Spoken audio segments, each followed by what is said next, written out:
So, this is the map of the entire Misty Vale, which is where the setting takes place.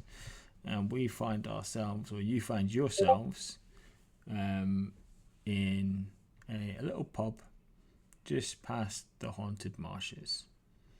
So you're just over here on the outskirts of this woodland. You'll have met before on your way. Perhaps you were travelling together from outskirt, the main civilization, the main settlement here in the Misty Vale. And the Misty Vale is being repopulated by more peaceful people, such as your mallards, such as wolfkin, humans, elfkind, dwarves, after a long time of basically it being run over by orcs and all things evil. There was a long time ago a dragon emperor, but we won't go too much into that history because that's more for campaign settings. But as it stands, you are sat around a table in a pub. It's a small pub. There's maybe only 2 or 3 people in there, other than the barman, who has treated you fairly kindly. Not too often, not too many come this way past the haunted marshes anymore. There's a bard playing a little bit of music, picking a little bit of music out on a guitar, and you've just had your first set of drinks turn up at the table. Do you guys want to introduce your characters to each other and tell us a little bit about them? All right. Who do you want to go first? Let's go left. Well, we'll go left to right on the roll 20. I hope that's the same for everybody. The first up I can see is Satchmo. Yeah, then that's not the same for everybody. Okay, cool. Satchmo, you can go first then. Name is, what is his name? His name is Bastion Bloodjaw. Mm-hmm. Let's see. I don't have anything in mind. I don't have anything in mind for armies. I've come from the northern wastelands in search of work, joy, and the finer things in life. I'm tired of my people's tribal feud, and I've dreamed of something bigger and better as I've traveled south. I've worked as a mercenary, a gladiator, caravan escort, and a guardsman, and a peanut salesman, before banding together with a company of adventurers. And I look around the table. These guys. I'm in the Misty Vale now. I'm enticed by rumors of demons, monsters, and mighty foes. Awesome. Louis, how about you? What's your character? Who was that? You. What's your character, Louis? Okay, my name is Lois, by the way. Oh, I beg your pardon, Lois. Okay. Oh, I'm Polly Puddlewaddle. I'm a mallard. I'm average height for a mallard. Black feathers on my head with downy white cheeks and a blue bill. My chest and arms are brown with orange. My orange legs and feet. My fingers and toes are webbed, and I'm very quick to temper. Don't provoke me, because I will get you. Awesome. Hector, who are you playing? You're playing Hector. Tell us about Hector. Yes. Hector is kind of a hot-headed fire mage. He is a wolfkin. He is about average height. He has gray fur and atypical clothing for a wizard. He's got the hat, but everything else looks like typical mercenary gear. He's mainly here because where there is weird stuff going on, there's chances for treasure, and that's what he kind of wants. That Awesome. Uncomplicated. Yeah, that works. Joseph, how about you? Who are you playing? Yes, I am playing Steve. He's quite a tall guy, quite burly as well. He's about 6 foot tall. He's in simple, common clothing. you can see rocks and stones jutting out from multiple parts of his body, as he was unable to control his magic while being an apprentice. He has a 9 charisma. He looks terrible. Uh, yeah, he once tried to wear the drapings of finer men, but every single time he would just rip his clothes when he sits down or walks around. So he's given up. Yeah, he looks around the table, nods, and says, "Well, people in our profession, we tend to have varying personalities, but we all share something in common. We want gold," he says as he spends 1 willpower to fetch when like a when the bartender is looking away or like a waiter is looking away, he casts a magic trick, fetch, to grab like a cookie or an apple from the bar table. Nice. Yeah. It floats into his hand and he just takes a good old munch. Awesome. And your party will hear a voice from across another table, not too far from you. That was quite an impressive trick you've got there. The voice is coming from a middle-aged looking dwarf. He wears a cloak, a hooded cloak with gold trim, and some leathers which don't look like they're fighting leathers. They're more leathers to show a certain level of status. He has a couple of pouches around his waist, attached to his belt, and his hand is running through a long, dark brown beard. Just at the bottom of his mustache, you can see a little bit of stout, which is left on there from what he's been drinking. So you come this way for adventures, do you? May I join you? As he moves to stand up, looking you over. Huh? Oh, yeah. Go ahead, sit down. Depends. What are you joining us for? Oh, company, chat, business, the usual. Nothing untoward. As he begins to sit down. As long as you're jiggling those pouches you've got on your belt, we'll hear you.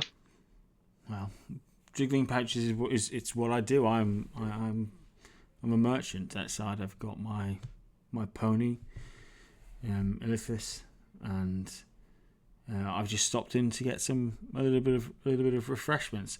I am from the marshes normally, but I'm making my way north, and seeing as you're decked out, looking capable, looking like you're up for an adventure, I thought I might share with you a story I've heard, if you'd be willing to listen. One that's on my route and one that might earn you some coin and some shiny things as he looks you over. It looks like some of you might be in some need of money more than others. You have my attention. Continue. Well, the Misty Vale is, as you I'm sure will know by now, full of all kinds of rumours and mystery, and most of the rumours turn out to be absolute nothing. But there's something about this one. I don't know. My nose for a bit of treasure. My nose for a bit of money, maybe. I've heard that a bit northwest of here, there's a massive lake. And back when the Dragon Emperor used to be in these parts, it didn't used to be a lake, right? It used to be a valley, a hunting valley, one of his favourite actually. And he used to come here and hunt all manner of beasts and beings down there that had come out of the forest. And rumour has it we know there's a watchtower there. Rumour has it there's a hunting lodge in the water itself, and inside that hunting lodge there's a good bit of old treasure. Now, That's So someone just left a whole pile of treasure in an old hunting lodge?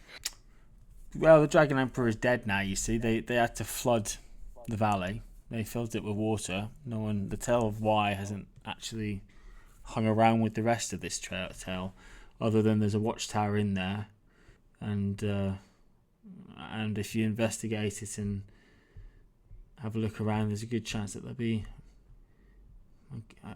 a decent payday. I'd be happy to split it with you. I'd only take a third of it, if you know my meaning.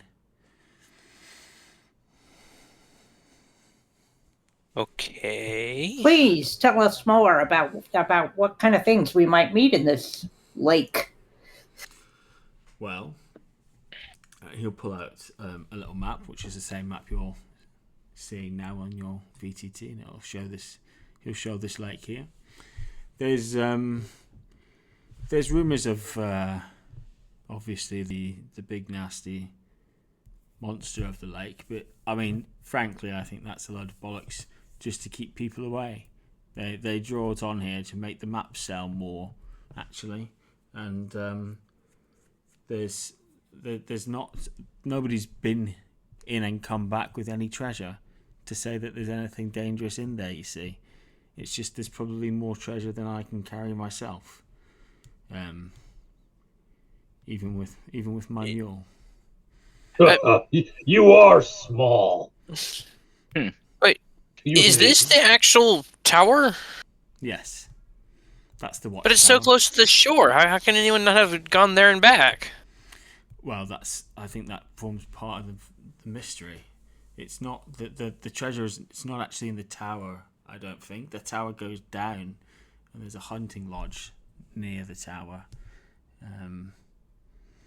Towers go up. Some go up. This one goes up, and this one also does go down. Actually, Oh. it's if you were to look at it, you think it was nothing more than a ribbon. I don't get it. Towers always go up. Yes. Why they tower over you, not under you? This man is a fool. Well, Towers can have basements. A lot of things tower over me, Mr. Wolfkin, but often tall things don't see the basements and the shiny things they're in. Thomas, what is this? What is this place? Is it like a town, city? That is it's basically a massive temple with a group of people who want in the campaign setting. It's a group of people who want to return the Misty Vale to the way it was when the Dragon Emperor ruled over it, which was peaceful, or at least more peaceful than it currently is. But yeah, it's in terms of for the actual one shot itself, we're more down around the lake area and down here. But you can by all means ask questions about what's around. Gotcha. So I say, I reckon we do this. We can go to the hunting lodge and see what we can find under the lake. After all, we can always go to the temple to look for work if this doesn't work out. It's on the way. Absolutely, it's on the way. Yeah, absolutely. Yeah. What say the rest of you? Do we have a way of dealing with the water? Do we have like a boat or a barge or something? Can we get one of those? Yeah, I mean, there's plenty of wood close enough. We can build a little raft out, or we could empty if we had what's in the craft in my mule's cart. Might be able to use the cart. It's So you're coming with us, right? Well, yeah, I've got to get my third of the treasure, and being as we've only just met, I think it's best we all see it at the same time. Not to say that I don't trust you, but this is my. But you don't trust us, gotcha. Well, Wait a minute, you called us. We were just sitting here. You don't trust us? You're the one that came over here talking to us. Yes. About your silly inverted towers. If the treasure's as good as it's said to be, it's something I definitely want to see firsthand.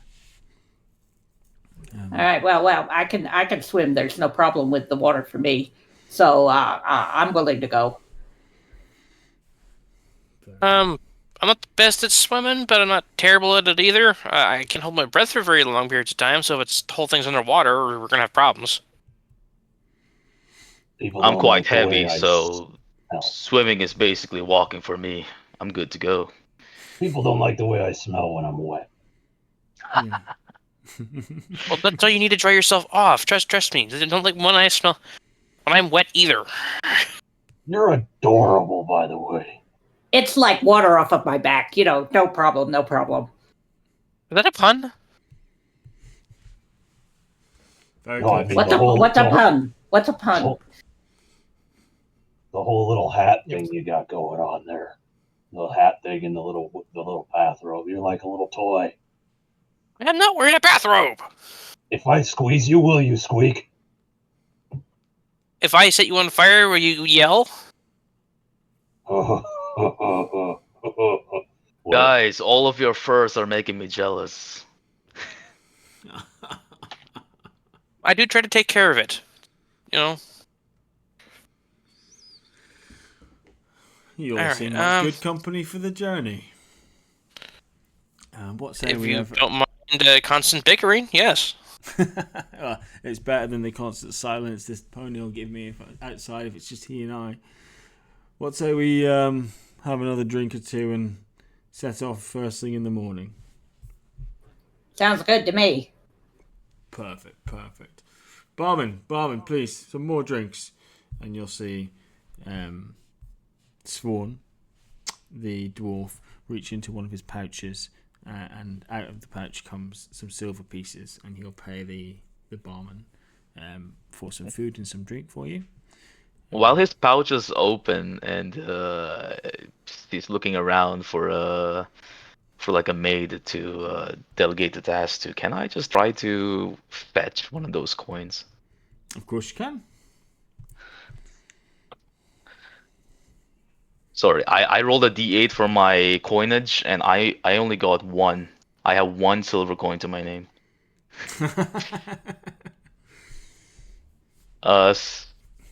It just happens. Do I need to roll anything? You just click on it and it'll happen. If you want to stick in the chat, roll me a d6.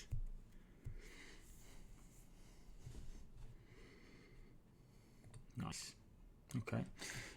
So you're able to manipulate with your magic 4 silver pieces out of the pouch, and then from behind those 4 silver pieces comes over to you something which glints with gold. You're able to collect 4 silver pieces and 1 gold piece, and the gold piece looks like a lot of the gold pieces in the Misty Vale, quite old, being that a lot of it was produced a long time ago when there were other empires and dynasties at work here.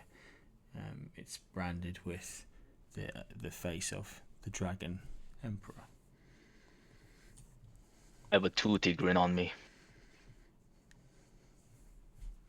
He turns back around as the maid comes, unless anybody else wants to try and steal from this guy.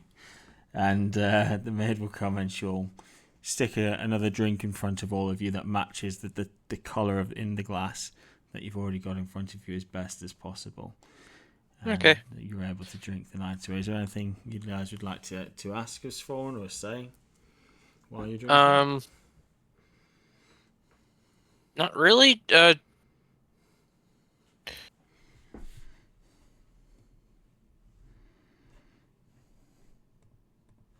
All right. In that case, you're able to head up to your rooms. It's like a dormitory room. There's only 2 upstairs above this small pub, and you're able to get some sleep. And early in the morning, you're woken by noises of horse and cart outside as Sworn makes ready for the journey and beckons you to come downstairs. A bread roll in his hand for each of you.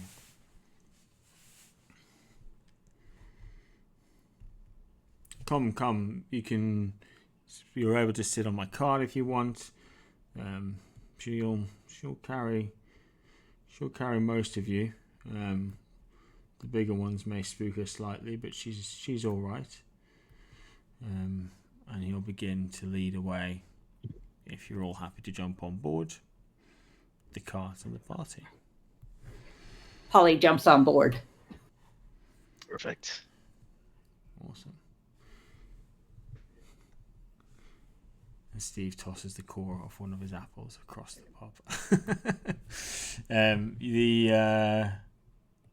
The horse will take you. It'll take the best part of the morning, and eventually you'll reach the shore of the river. Can everybody just make me an awareness check as you're moving north along the edge of this forest and heading towards the closest gap?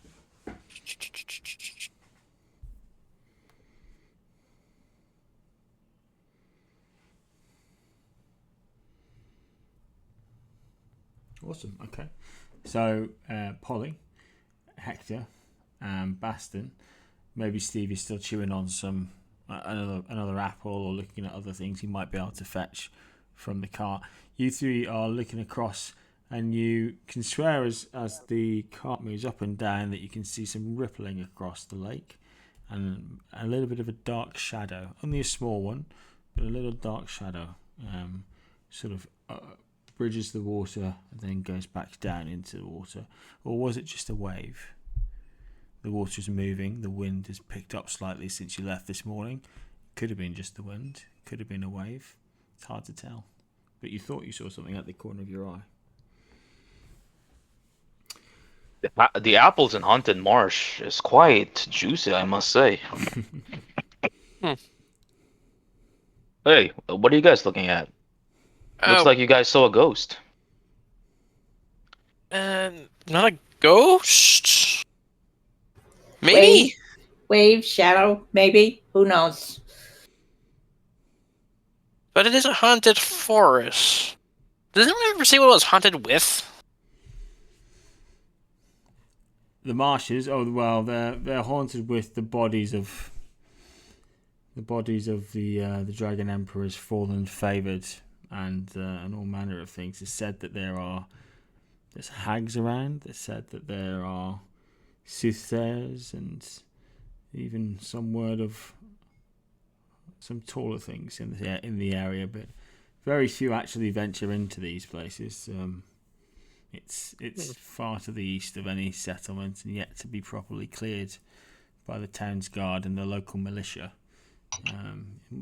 Probably should get on that. Having that kind of stuff as your next door neighbor is probably not a good thing. No, burn the whole thing down. Yeah, I mean, cheap property, I imagine, is the only benefit. Although how long it will be there when you have all these horrible things around you is hard to say. And as you're talking, Swan will point out now across the lake. You can see some 100 meters across the water, a large watchtower. Or what was at least once a large watchtower. What is this thing here? That is the start of an old walkway which would have led almost like over. You can see between where the watchtower sits, this section of ground here is recessed into the ground, and this is sort of like the gate entryway into the property that would have been there surrounding the watchtower. Oh, so it's a bridge. Or was a bridge. Was a bridge. Yeah, now it's like a large arch. So the arch still stands there, and there's a couple of stones either side of the arch as you approach it.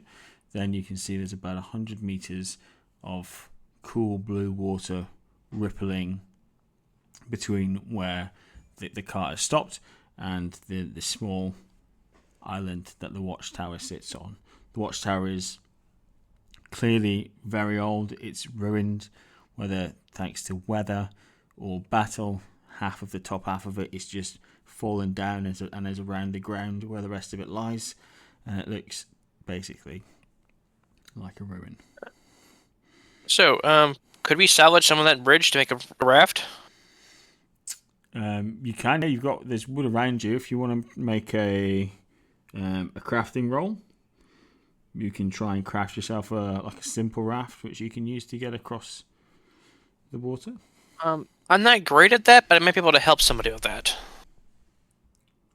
Polly can't help you at all. The dwarf said that his wagon floated, and I start to pick up the wagon and try to push it towards the water and throw it in. Well, I said it might float. We might want to try and make something first, I suppose. But all's the same. This Yeah, I is mean, a if he's not going to bridge. stop me, I'm going to throw his wagon into the water. I'll stop you. Question: this bridge was attached to a gatehouse? No. It was really more. It looks more like it was for like pomp and ceremony. It's Oh, more, so there's no like buildings around here, are they? no, On this side of the. not on the side that you're at. You'll find that there's some small, like the outskirts of that forest. There's a little bit of small woodland, which you could take the wood from there if you wanted to. So there are materials around, but it's not like there's buildings around you. With Throw Hector into the water when he tries to stop me. would there be the type of tree that you could get sap from? Yeah, sure. Okay, well, let's use some sap and some rushes to plug up the holes in this raft that we're making.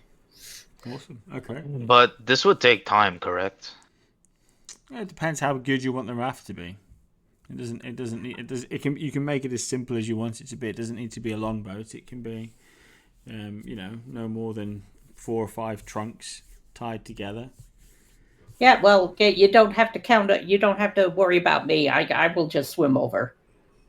If we make it big enough for 3 people to stand on, how long will that take? Yeah, it might take you maybe an hour or so. You just have to fell some of the trees and then bind them together. Not a huge amount of time. Yeah, I think that's a good idea. Does anybody have an axe? No axe, but I can offer my rope to do the binding.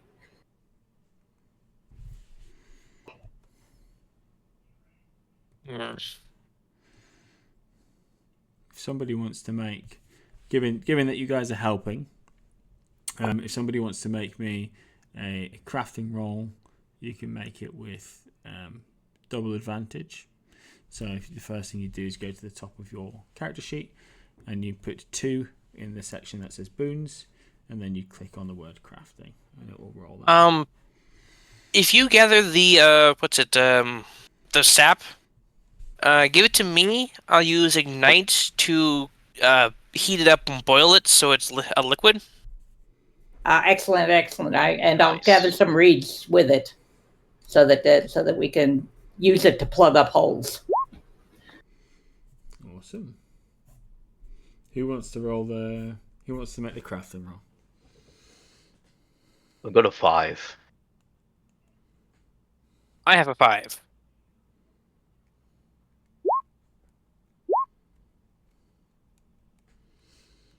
Nice, Polly. Oh, well we done. got it. Nice.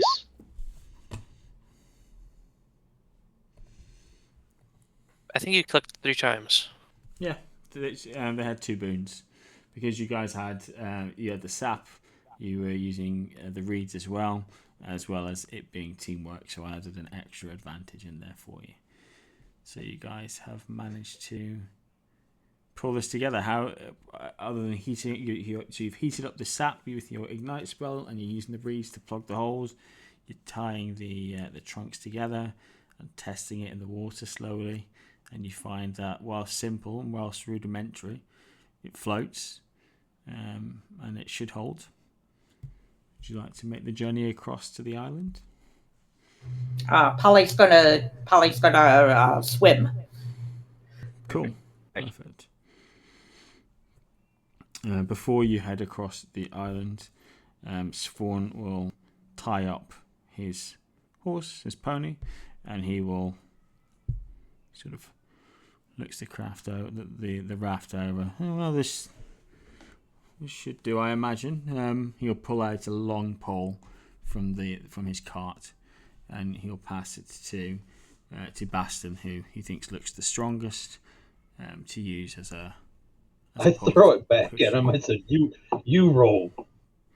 Well, I can give it a try, but I'm not really built for the strong stuff. More for the talking and the looking. It's This was your idea. you got it. He can definitely give it a try. And he'll. How many Mrs. meters? Polly. How many meters would you say that it is from the arch to the island? 100. 100 meters, huh? Well, that wouldn't work. I was wondering if we had any rope left over, and I could swim over there, and you could pull on the rope, but that's not going to work. Do you have more than one rope? I don't think I have rope. But Mrs. Polly, would you be kind as to act as the rudder? You mean give you a push? Yeah, I could do that. Stir the raft. Maybe give it a little bit of a nudge. Did we find any really long sticks while we were hunting for wood? Yeah, you'd have been able to find some. You know that Swan's holding one that to use as a sort of push off the bottom of the lake, maybe at least to start. Yeah, to get you I going. think it's called a punting pole. That's it. Yeah, exactly. I'll do that. As a rudder, what kind of role do you think you want? Let me have a quick look. You can give me. You can give us seamanship if you wanted to. That seems like it would work pretty well. Ooh, that's a critical success. It's just like the cartoons. Her legs just propel us forward. Polly, is there anything super awesome you're doing while you have this critical success? Everybody, I imagine, now is on the raft. How are you? How are you showing off or getting everybody across that strip of water? My little feet go paddle, paddle, paddle, paddle, just like my last name, Paddle Waddle. Nice. I'd imagine we're holding on tight to the raft. It's just going too fast.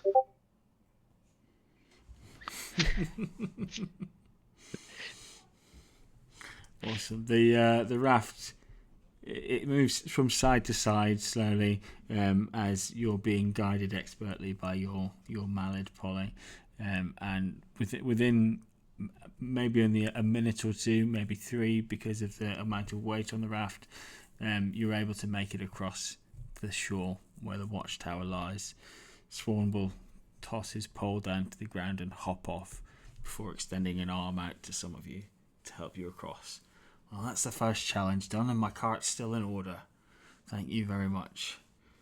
Can he pull the raft onto land just a little bit so it doesn't get shoved back into the water? That sounds like a great idea. Yeah, if we all give us a hand, we'll be able to pull the raft up here. Working together, you're able to move it out of the water and onto the shoreline to protect it, to make sure it doesn't disappear on its own or with the water. He'll turn around and flick the hood of his cape down, run his hands through his thinning hair, and he'll take in the sight of this watchtower now much closer. You can see that it's almost there's still some height to it, but it's largely rubble.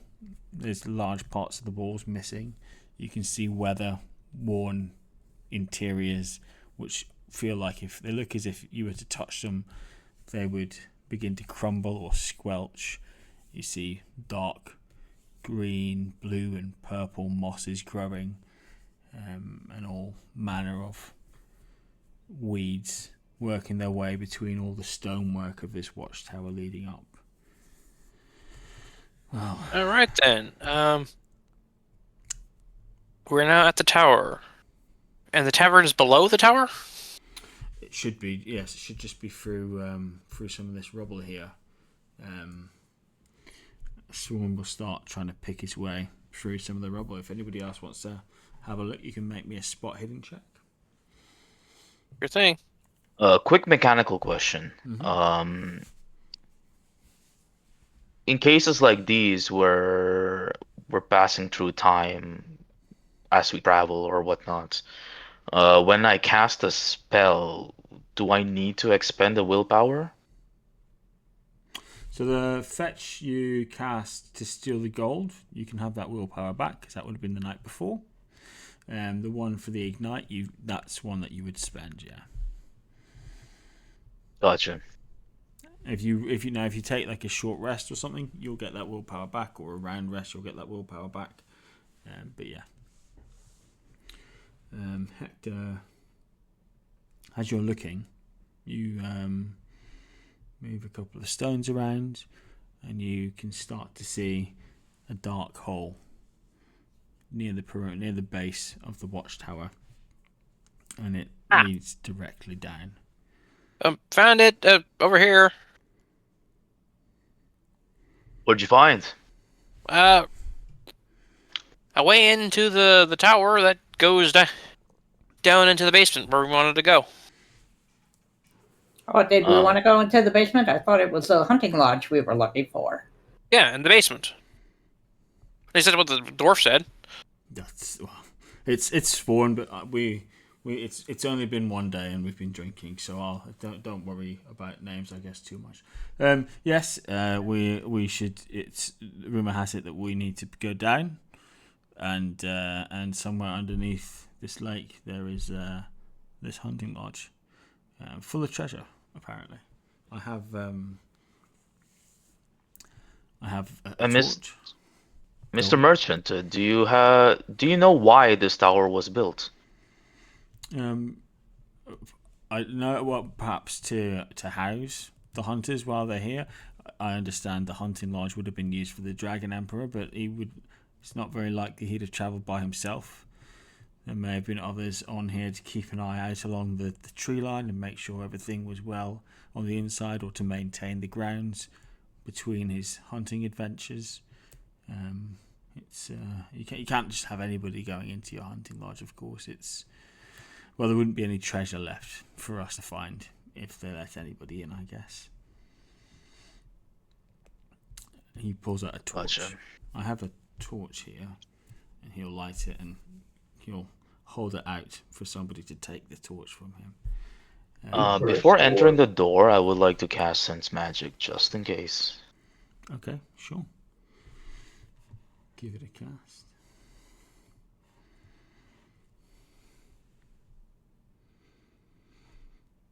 Oh, sorry. That's all right. You're being very thorough. So is that on the torch or the area? The general area of the door. Of the door. Okay, cool. Yeah. You don't sense any magic around the door. You don't sense any magic within sort of a 20-meter bubble of where you are. It's not just beyond the door, for example, if there was any magic there. You sense a little bit of magic coming from the dwarf. Nothing. Almost as if he has in his possession some items which might be enchanted, or maybe some jewellery, or that could also be enchanted, but nothing. You're more capable than you claim to be, merchants, I say. Well, he licks you up and down as you're scanning him. I think we all have our strengths and our weaknesses, and I am a purveyor of things that help people in many walks of life. It just so happens that I might have something that can help us find this treasure here, although not as traditional or valuable perhaps as a map or anything. He'll open another one of his pouches he has around his waist, and from inside the pouch, he'll pull out 4 oval stones, and he'll ripple them through his hands. What do these do? Well, these are exceptionally rare. They allow, once placed in the mouth, they allow people to breathe as if they were above water rather than below water. It's something which there's one ore of in all of the Misty Vale, and it's something that my people guard very, very preciously. I was unaware dwarves did much swimming, but okay. Well, you ain't got to. You ain't got to do a lot of cooking to know what a good meal is. We know the value of things. That's what we do. It's what our ancestors have done, and these are one of the boons of their hard work in the northern mountains. Okay then. Of the Vale. He'll hand these out, and he'll pause before he gives one to you, Polly. Would you like one, or are you? Yeah. I need to breathe too, you know. Good. Of course, I didn't want to cause offence. We don't want to presume, and he'll pass out this stone. There, as he passes them to you, you'll feel that these stones are round and smooth, with a beautiful bluish shimmer to them. They're not massively heavy. They'll fit in the palm of most of your hands. And if you want, you can either hang on to them or place them in your mouth. Is this hole filled with water? Should we put them in right now? I imagine there'll be some. I imagine there might be some water at some point. We're going. Certainly, there's risk of water, isn't there? So. Okay then. Him put his in his mouth. I shall grab another random stone. All right. Mm-hmm. Actually, a pair of them, and cast light on each. Cool. Because that light will not be affected by water, and hand them to the group. I'll have one, and I'll hand one to like the duck. Miss Polly. Polly. Yes. Yeah. To spread the light around. It should work underwater. The spell itself does not say, like D&D 5e, that if you cast one, the other one goes away. Mm-hmm. Yeah, that's fine. I think that works. I'm happy for it to work. Yeah, we don't have light that works underwater. So who has the stones of water breathing? We should have 2, right? Each person has one. Yeah, he each everybody one. Oh, okay, cool. I put them in my tiny items.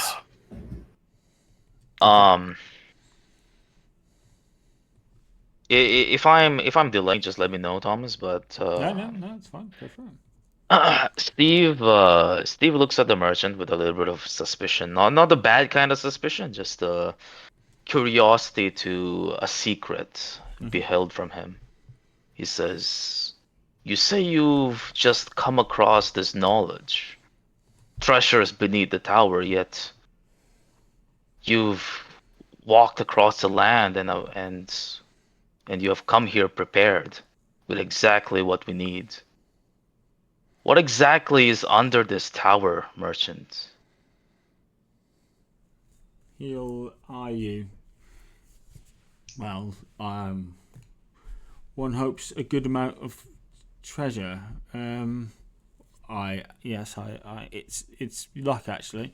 It's one of the reasons why I thought to share the story of this rumored treasure, because I happened to be in possession of some of the breathing stones of my people, and I whilst I have a nous for finding a nice bit of gold, I don't always want to explore these places by myself. They can be dangerous, and it's if I'm to die, I'd like somebody to know about it. And well, I certainly hope that's not today. But yeah, it's better to be prepared for a small fee.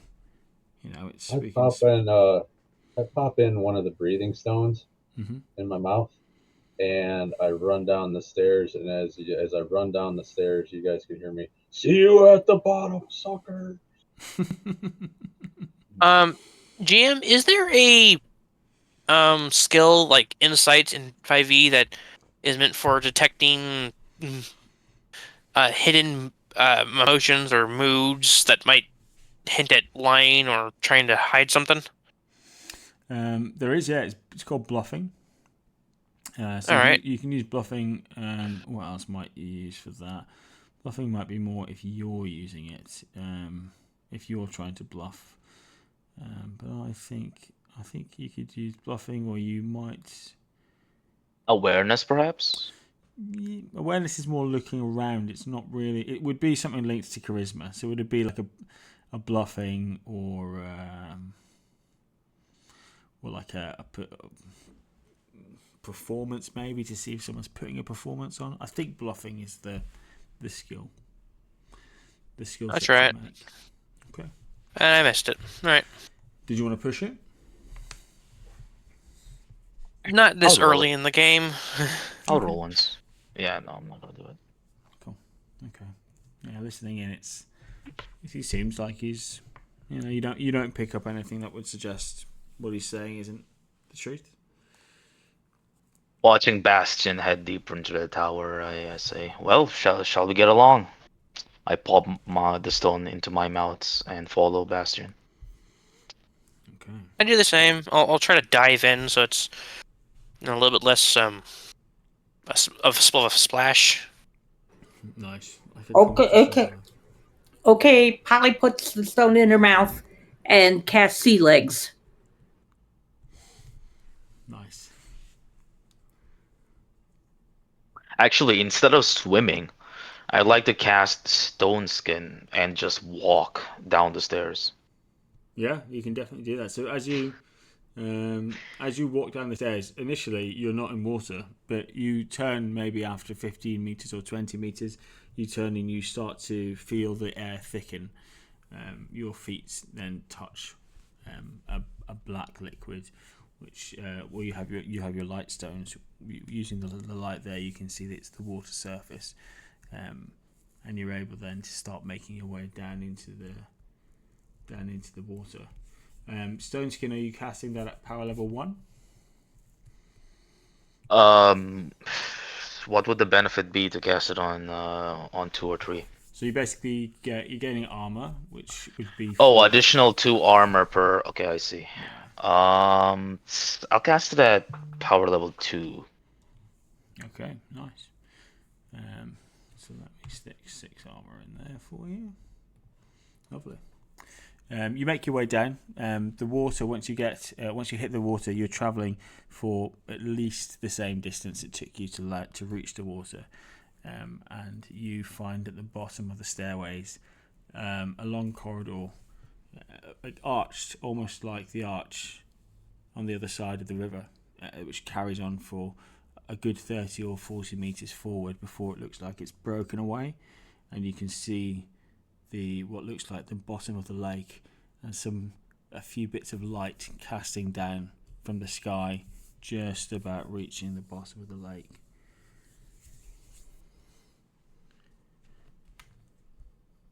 Would you guys like to advance? Yes, please. I like to head Absolutely. further in. Awesome. Okay, let me move you over to what you see.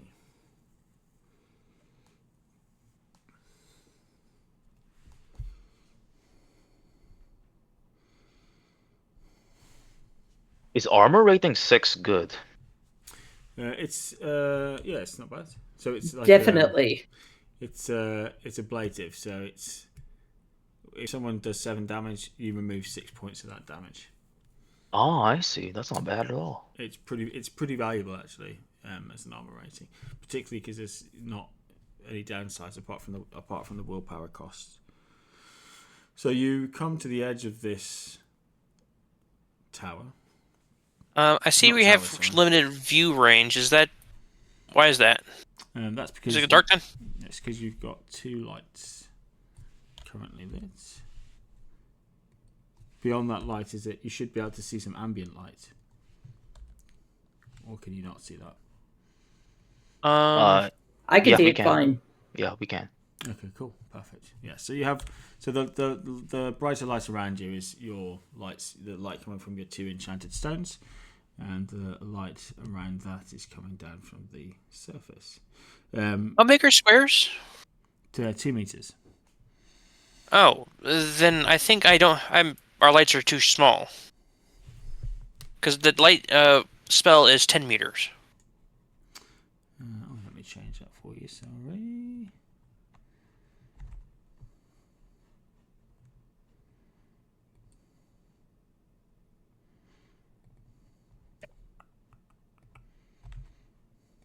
All right then. There we go. And Polly has the other one. Yeah, there you are. Thank you. You're welcome. You coming out of this tunnel, you can see above you the waterline of the lake. It's sort of 50 meters high. Moving forward, you can see what looks like the hunting lodge, potentially. The only building in sight. It's surrounded by a kelp forest on the right-hand side that seems to track all the way around to the front of it. The bubbles are neat. Thanks. Oh, I noticed that. That's so cool.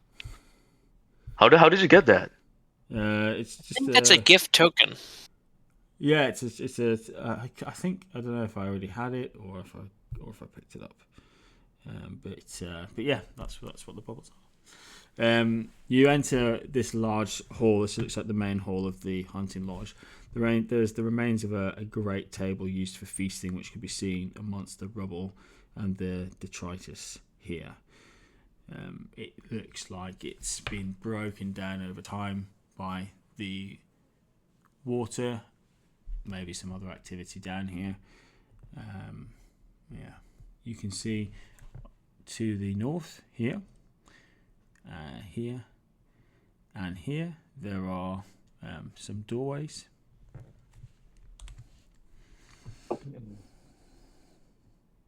Steve studies a statue.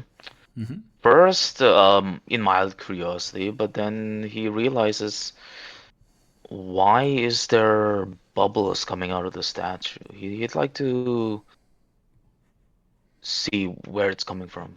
Okay, make me a spot hidden roll. Coming from his butt. A spider roll? A spot hidden roll. Oh, I heard spider roll. Sorry, Huh? that might just be my talking, not your hearing. Okay, you're able to look down and you see a small hole in the wall, just to the left-hand side of this statue laid across a slab of stone. And as you look through the hole, you can see two eyes close and then swirl around. As the water moves around you, you feel it pushing you against your face, and moments later, you see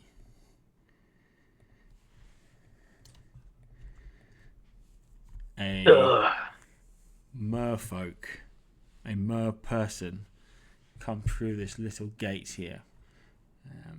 They make out a small call, which can be heard only through sort of the vibrations within the water, and across the other side of the room you're able to make out some more merfolk approaching out of the kelp on the eastern side, and we will nip into initiative at that point.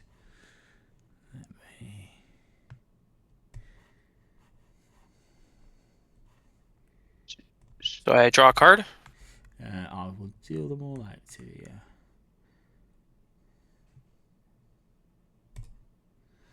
There we go. Don't see an initiative button. How do you roll it? It's just out with cards. So if you look at the turn order on the left-hand side, you'll see, we should be able to see, Steve, that you're up first, and then it will go to Hector and Bastion. Bastion's after that. Can you see that? Yeah. I'm gonna hit the start button. He didn't. Huh. Oh, I think it might have an eye in front of it. Let me remove the eye. think it's got I for initiative in front of the number. Why are there 2 1s? One will have been an 11. I'll change the deck while we're going through the first round.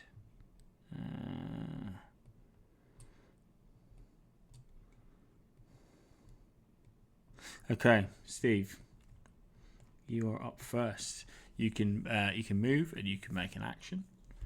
What would you like to do? Yes, I would like to stay in front of this merfolk, and you see the rubble underneath Steve's feet almost swim up to his hand, merge into it, and coalesce into a hardened glove. I would like to cast Power Fist at first level. Awesome.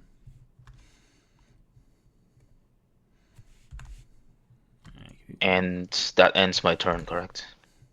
That will end your turn. Give me 1 second. I'm just editing the card names, and I will be right with you to see what your damage was.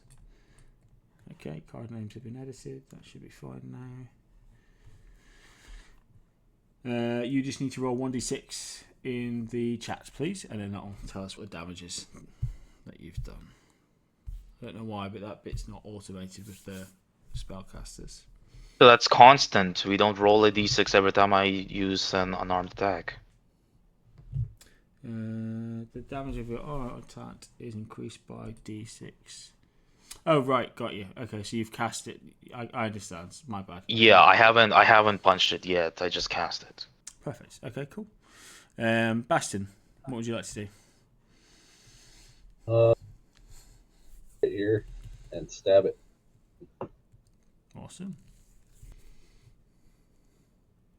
So, And does an unarmed attack have a base dice? Yeah, it'd be I think it's a strength. Let me do. I'll double check that while Bastion's doing his turn. Yep.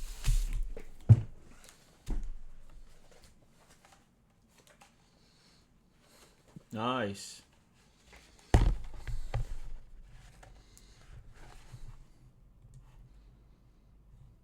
let's see. So you 2d8. Yeah.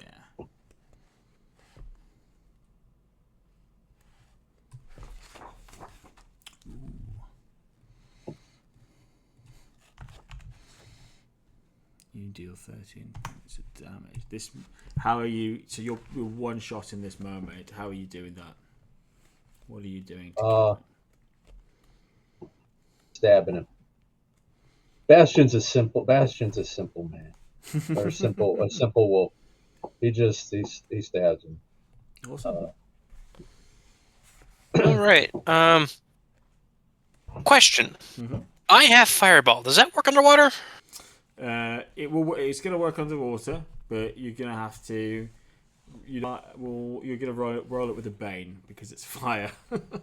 Sorry, dude. Okay then. Then, since it's only a single target anyway, might as well try something else since we are in a building. I'm gonna move up a bit so I can get a better look at these boogers. Mm-hmm. The center one is gonna get me hit with a pillar at. Let's see. Let's do second for the first one, which is 4. I roll an elementalism. Ah, dang it. Would you like to push it?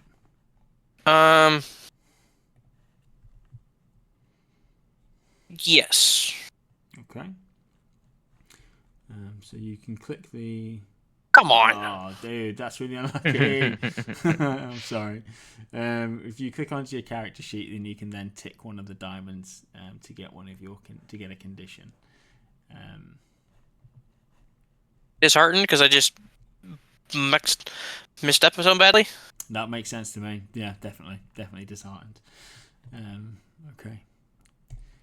Can I do a thing, then move again? You can, yes. You can complete the rest of your movement if you want to. Absolutely. Then I'm gonna move away from that. That may be my turn. Okay, awesome. Polly, what would you like to do? First off, I want to know, is shooting a short bow in water a bane? Yeah, shooting a ranged weapon will be a bane, yeah.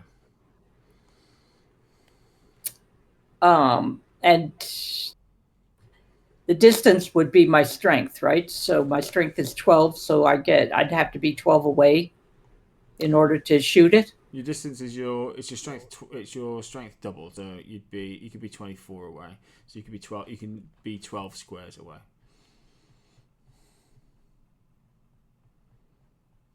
So you're within range of the merfolk on the right hand side. Even though they're in the darkness now. Let's have a look at you. I mean, you can. I think from the ambient light, you could still see them to make them out and take a shot. They're literally bridging that entire broken down section of wall. Then I'm going to shoot the top one. You know where they're at. They're over there going. We can't talk very well because we've got rocks in our mouth. That's true. I love you, Puddle Waddle. Go get him. Okay, short bow with a bane.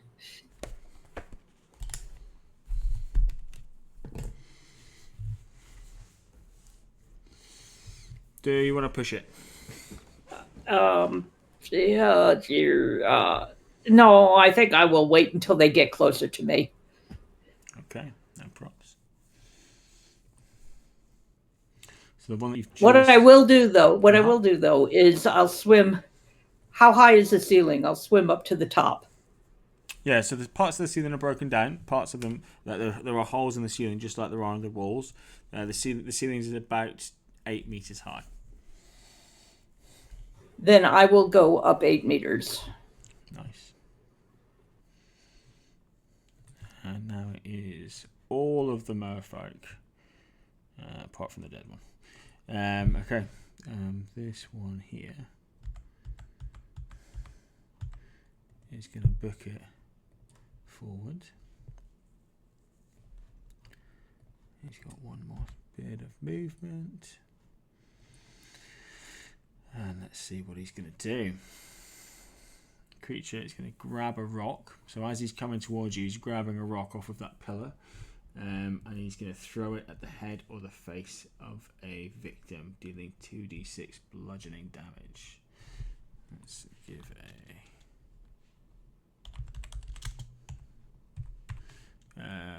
we will go Polly 1, Hector 2, Steve 3, Bastion 4. Steve, that's coming towards you. Yes. With your armor, actually, don't you? So Yes. you are going to suffer. Oh my god. 11 points. So we reduce to 5 points that you need to take off of your hit points. Yes. This chap then. He's going to move. Is he going to move there? No, he's not. He will go. Yeah, he'll go to there. Let's see if he's doing anything attack-wise. There's nothing in range for that attack. And then the final one, he's going to come straight forward. And he's going to... Same thing, he's going to grab a rock and he's going to be throwing it at somebody. Seeing the success of the motherfucker in front of him, he grabs a rock, this time aiming up and spinning his body over so that almost he's in the position of a back stroke as he takes aim at Polly. Polly, you're suffering 5 points of damage. Gotcha. And we will go back to Steve. Steve is gonna walk up right to the merfolk and and he's going to punch a merfolk right at its noggin, as Thomas would say. That's exactly how I would say. Okay, cool. So, give us a strength check. I've had a look for unarmed, but I can't see it. So, I think if we do a strength check, and then I think brawling is a weapon skill. Yeah, it is a strength check. Ah. So should I do a brawling? Yeah, do brawling then. Yeah, keep it in line. That's cool. Boom. Nice. Okay, so if you want to give us a D4 plus a D6. All right. Keep giving that. Ew. Pass your Excuse me. It's the D4 with 1/D6. Oh my god. Eesh. Which one was that at? The one above you? Yeah, the one above, right here. Okay. Did you want to move any more or stay there? You know what? Maybe I'll go right here. Okay. Is there such a thing as attack of opportunity? So yeah, there is. If you move outside, you can move around somebody, but once you move a square away from them, then you would then you'd get the attack. That's the case. And can you do multiple reactions or No. just one? So reactions, the way it works in Dragonbane, this is a good rule to cover actually. So if you have one action and you can move. So if you attack and then the merfolk go to attack you, you aren't able to dodge. But you can hold your attack, and then you have an opportunity to evade. You'd have to do an evade roll and pass an evade roll to nullify the damage. So you have to decide whether you want to inflict damage or you want to try and save yourself from taking damage. Okay, I'm gonna take one step over here, so if the merfolk decide to step away from me, I can do something. Is flanking a thing? No, not in the same way as in D&D where you're getting advantage. It is if you're a rogue. There is like a sneak attack mechanic called backstabbing, but it's not for like a regular or a non-rogue character. Sorry, not that rogues are irregular. Okay. Bastion, you're up. What are you doing? I'll move up here and stab this fish. Okay. Stab the fish. Stab the fish.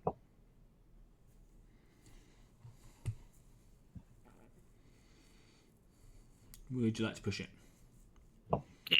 Yeah, I'll push it. I'll push it real good. Bow, bow, bow, bow. So I hit the circle thing. Yeah, you can hit the circle in the middle. Nice. Nice. Very nice. Uh-oh. So you can roll.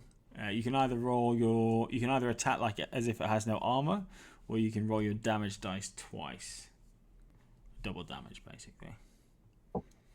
So it's 2d8. So are you saying I can roll 4d8? That's exactly what I'm saying. Yeah. Good.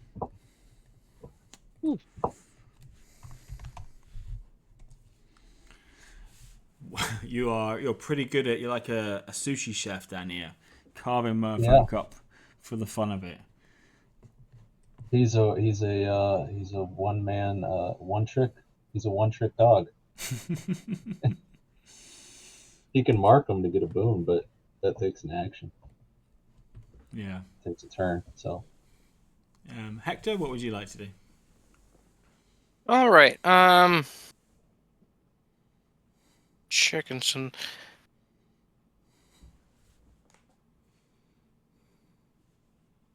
Try fireball. Go for it. So it's a bane. Yeah.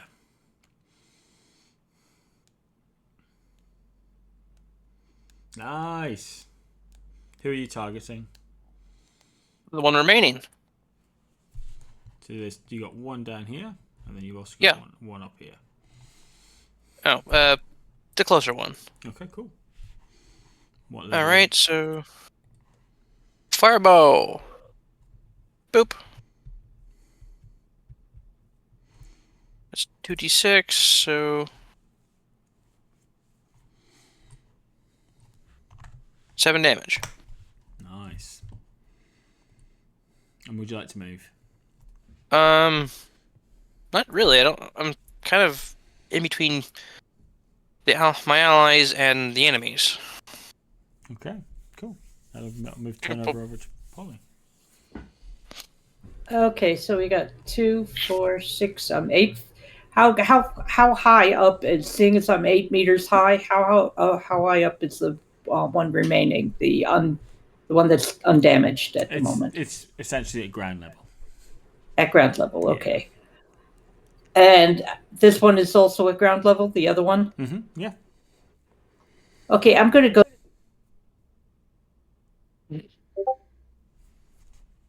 Oh, you cut out there for me. I don't know. Oh, sorry. I'm going to go down 8 meters and over 2 and stab it with the dagger. Cool. Yeah. All right. Nice. Go for it. Oh wow. That's a good hit. That is a good hit. You also get to double those die. So you got a D8 and a D6. So you can roll a D8 and a D6 again with the crit and add it to those 10 points of damage.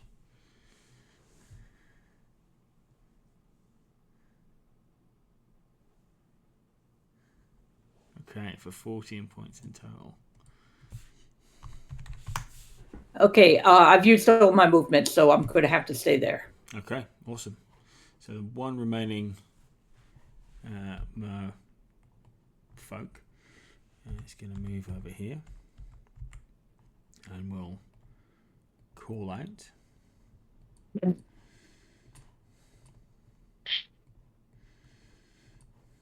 you can see another merfolk appearing through this doorway, and that will be their action.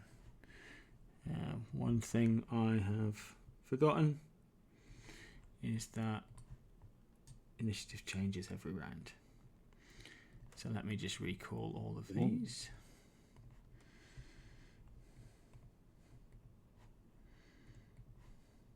And do a little bit of admin.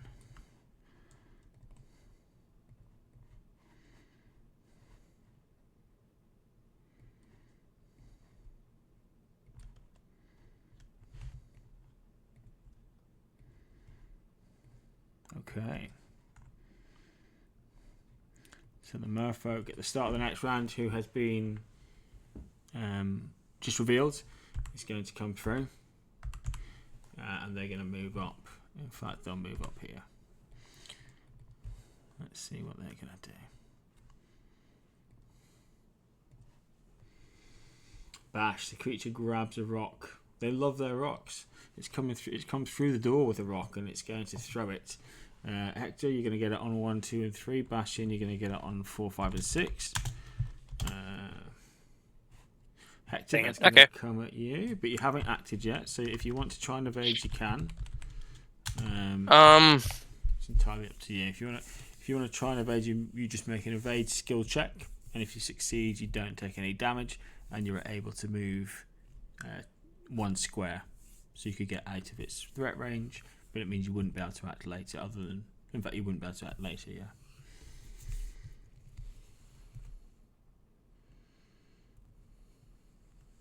I'm going to risk it. Cool.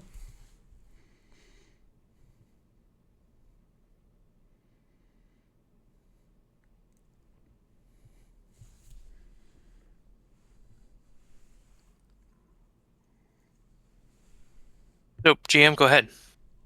Oh, you're going to risk the damage? Sorry, I thought you were going to risk the Yeah. My bad. That's another high roll. I can only apologise. Did they roll as to hit? So they automatically hit because they're classed as monsters. So in Dragonbane, monsters automatically hit, and then they roll on an attack table to decide what they're going to be doing. Yeah. Oh. Would you like to evade? Now you know that. Kind of. Make the check, then that's okay. Yeah, that's fine. Part of this is learning it. Do you know what I mean? So that's absolutely fine. And you're able to move 2 meters. Perfect. Because you've evaded, that takes up your action and your movement for the turn. So then it will move over to this mermaid here. And this one's going to just come straight forward.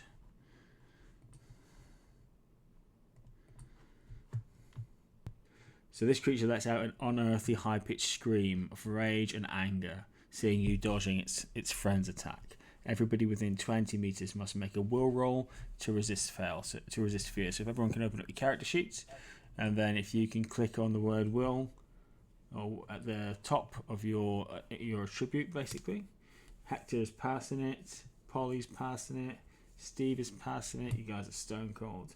Everybody passes it. Yeah. You guys are a professional group. That will move initiative over to Steve.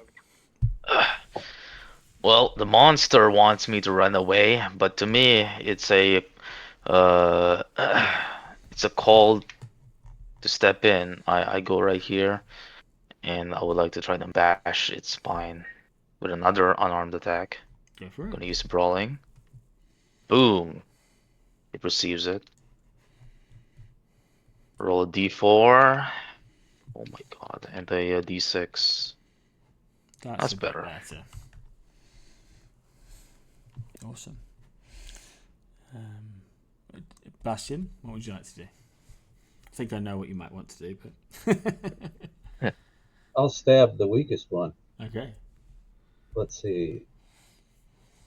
Spears. And 2d8.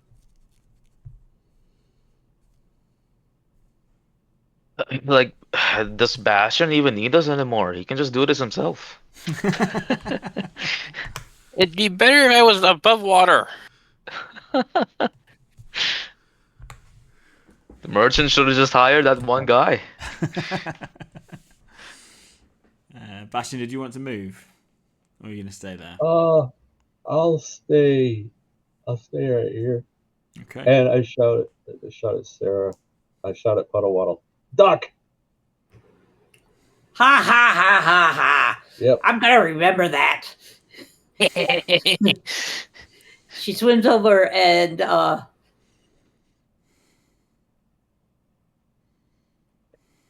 she uses her dagger as the short bow is not doing any good. Cool. Okay. Oh, nice. Very cool.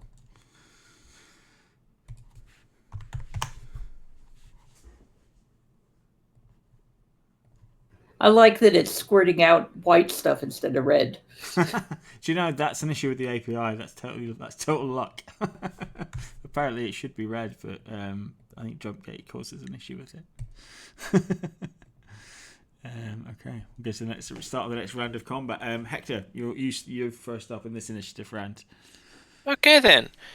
He tried to hit me with a rock. I'm gonna try to hit him with a stick. Go for it.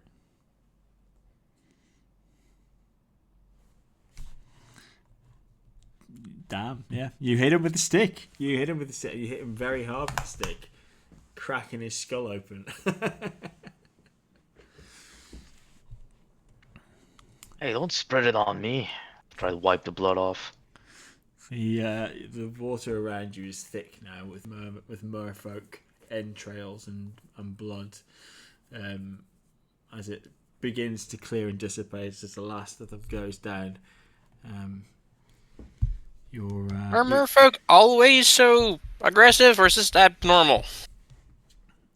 Your dwarf friend approaches from the entrance of the building. Well, they do get territorial, but they're not often quite as brazen as that. I think we should keep looking. I still think, what's all this we? You got a mouse in your pocket? Well, you know, Why don't you go first? Right in here. Go through that door. Okay, fine, whatever. I don't have a token for him, but that's okay. He can be an orc shaman. He looks basically. I knew there was a reason I didn't trust this guy. It's the ugliest dwarf I've ever seen. Hey, he'll slowly start to move. I hover behind the merchant, Thomas. I'd like to pull him back in case something terrible happens. Okay, cool. But yeah. 1 second, guys.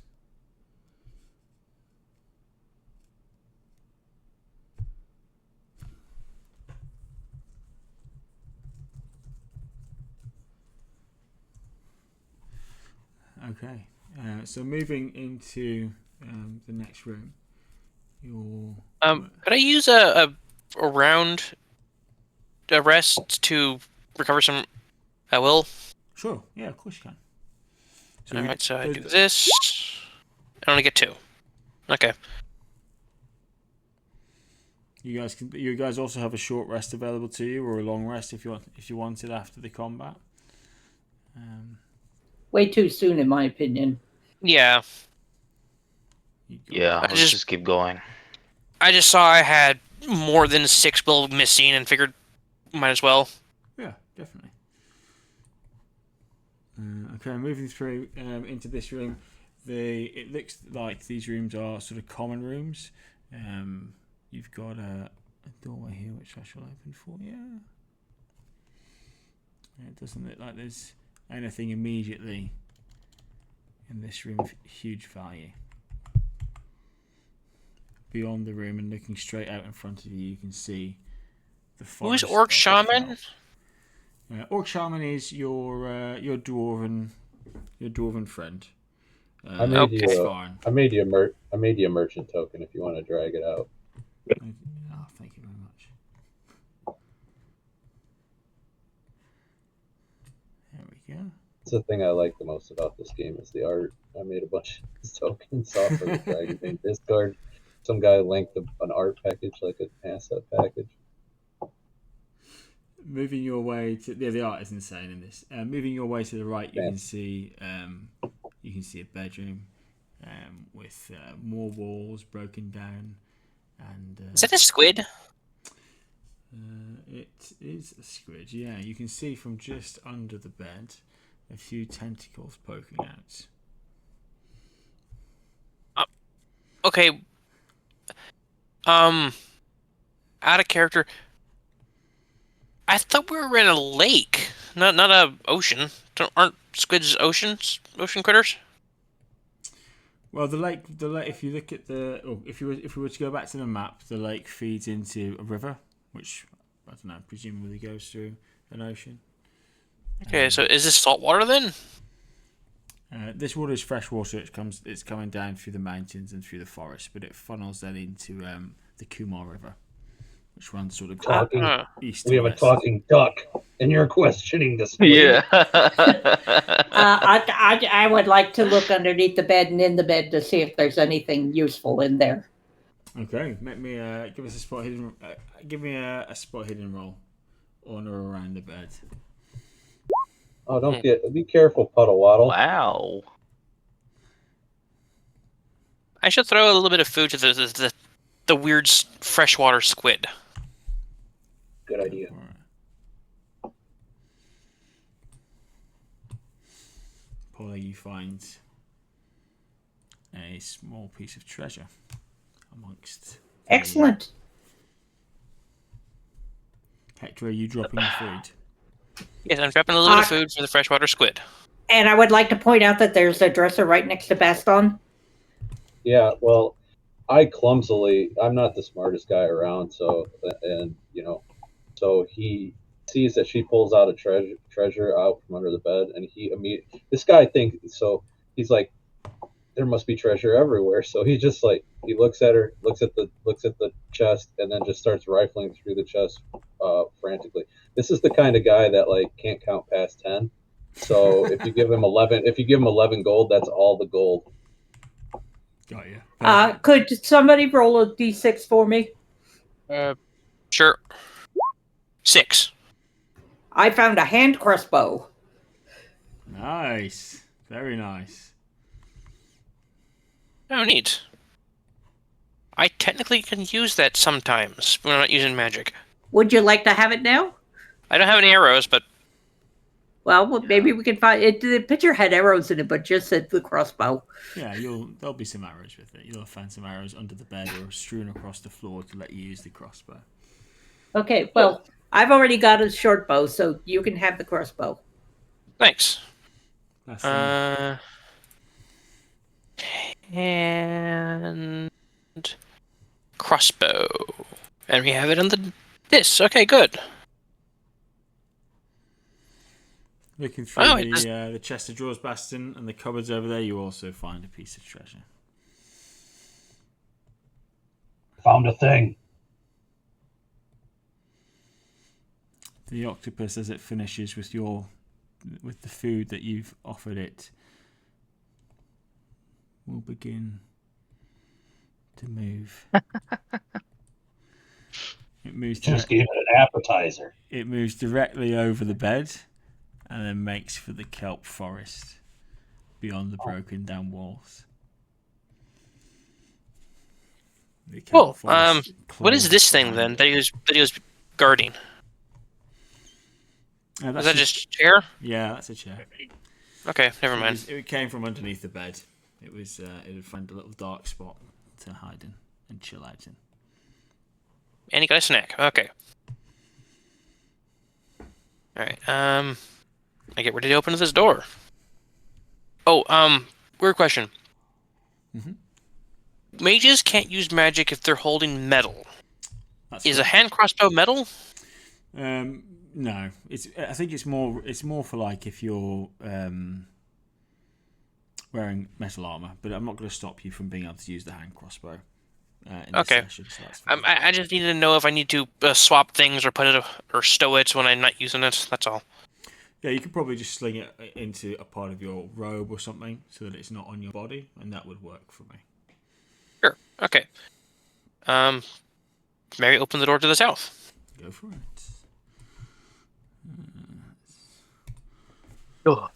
How did you get in there?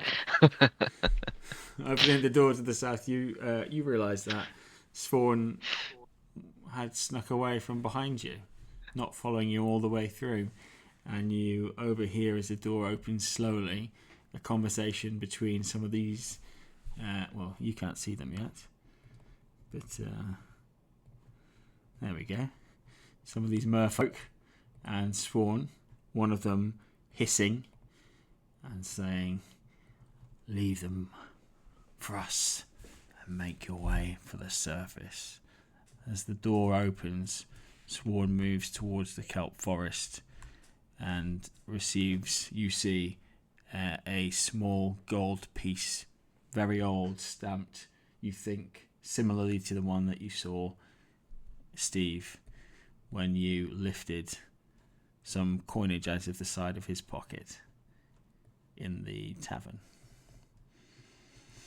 And we will go back into initiative as they snap around as you move out of the bedroom, eyeing you viciously, grabbing their weapons, and apparently they're rocks mostly.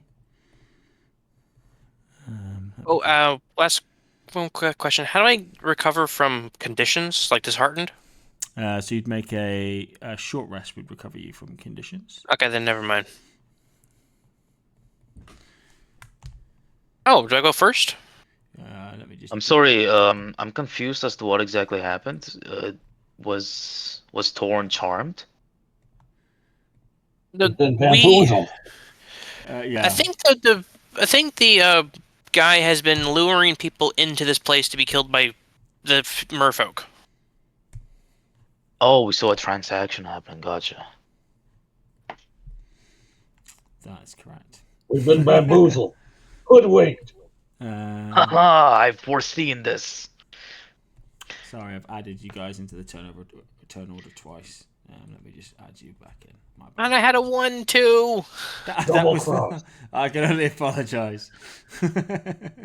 You might get it twice. You never know.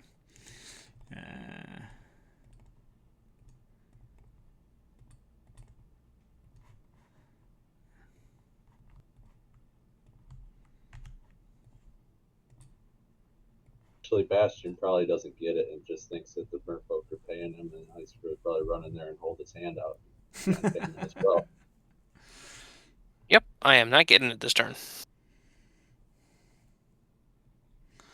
Okay. Merfolk number one, as the door opens, turns immediately to you. Let's see what they'd like to do. Turn order. 1, 2, 3, 4, 5, 6, 7, 8, 9, 10, 11, 12. The creature sings an unearthly song which ensnares the senses. Everyone within 10 meters needs to make a will check. Please. Boom. Oops. I'm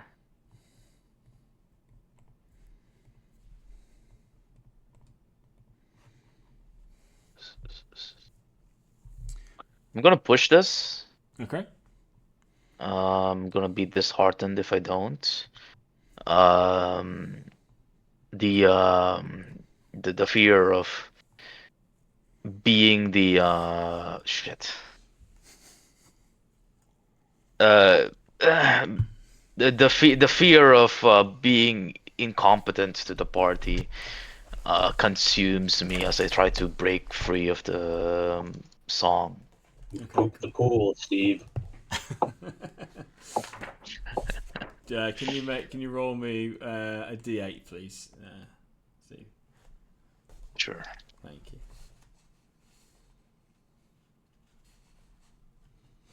2. Okay, you're shaken, so you suffer the scared condition, coming out and realizing that you've been double crossed by the dwarf who's led you down here in search of this treasure. You're shook. I thought the player can choose it. You can choose it, but you can't choose it when it's a result of the fear table.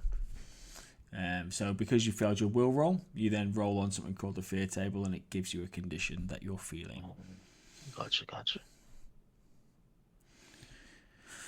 I'm going to skip that one because there's 2 1s there. The second one. My mallard is ill-tempered, and she is very pissed at this dwarf. Just made the duck mad. I'd watch out. The second mallard who goes next is going to do a blood-chilling scream, so you're now all required to do another will check.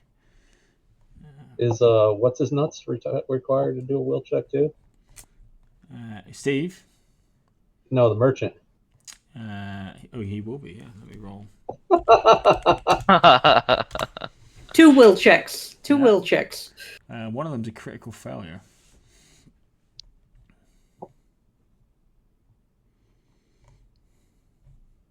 Okay, if you fail, can you roll? If you fail and you don't want to push it, roll me a d8, please. I'll push. Okay.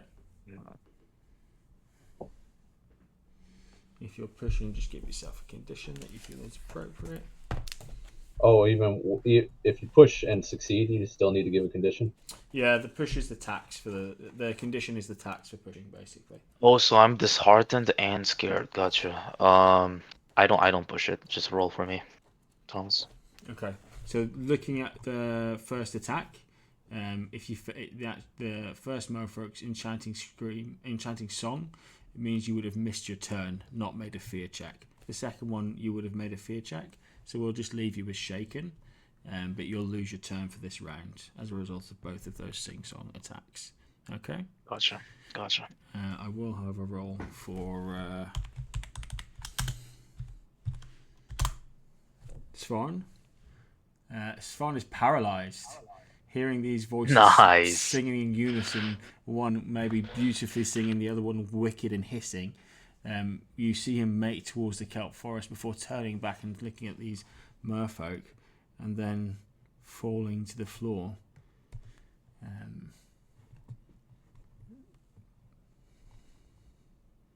Okay. Hector, you're next. If he's paralyzed, do I get a boon for trying to stone pillar him? Yeah, that makes Cool. sense to me. Then I'm going to stone pillar him. The ceiling is 8 meters high, I should point out. How tall is the ceiling? It's 8 meters high. Oh, so it would crush him. Okay, good. Perfect. All right then. I'm doing it level power 2, so that'll be 4 points and elementalism with a boon. There we go. Set that. Which means 2d6. Oh. What power? It doesn't actually increase damage if you. Well, if you get him to 8 meters, it'll double the damage. So it's going 3 meters high for level 1. If you were to cast it at level 2, it'll go 6. If you cast it at level 3, it'll go to 9 meters. So thematically you double the damage because he's going to be being slammed against the ceiling.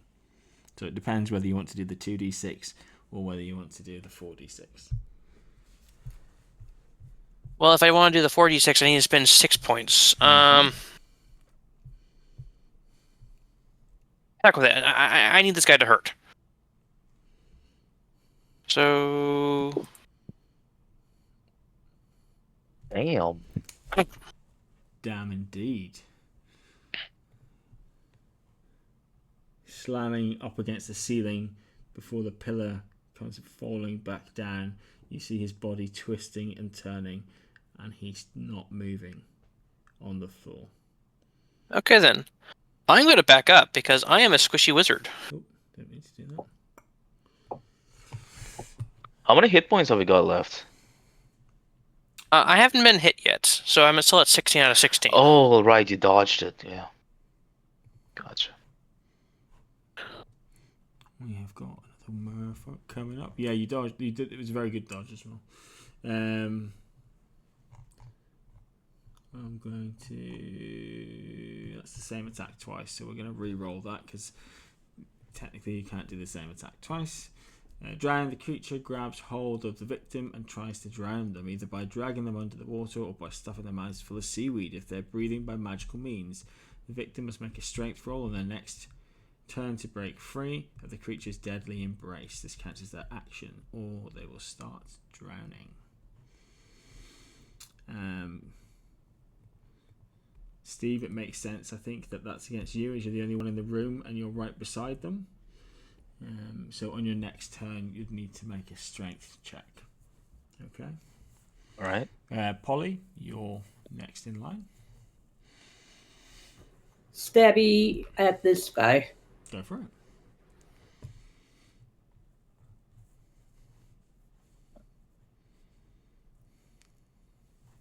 Ooh.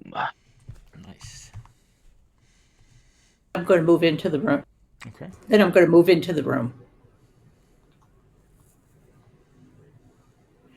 1, 2, 3, 4, 5, 6. Okay. I changed my mind. I'm going to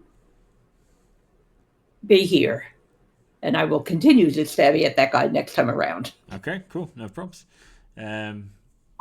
Bastian, you're next. What would you like to do? Can I go in around these two here? You can move through them free. So you also have 2 squares of range with your long spear. So you could attack that merfolk from where you stood. Or if you... Can I get right here? Sorry. I need to let go. If you can, you'll take. Okay. There'll be 2 attacks of opportunity. Okay, so I'll get here. I'll take here. Cool. I want to stab the dwarf. I laugh at your plot armor. Go for it. Give me an awareness check first and foremost. Now you're closer, you might be able to see the state of them. I got a bane to that because He doesn't care. It didn't sound like you cared. If you want to stab him, by all means stab him. It looks like he's still floating and turning around in the water as he makes his way towards the ground. Not moving, though. Nice. Give us 2d8 of damage.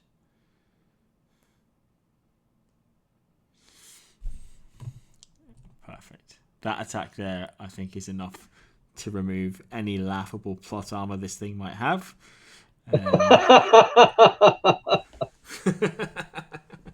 As he well played, Don. Yeah, definitely. Listen, if you're gonna double attack him like that, you guys have dealt mad damage to him. I think he's hurting.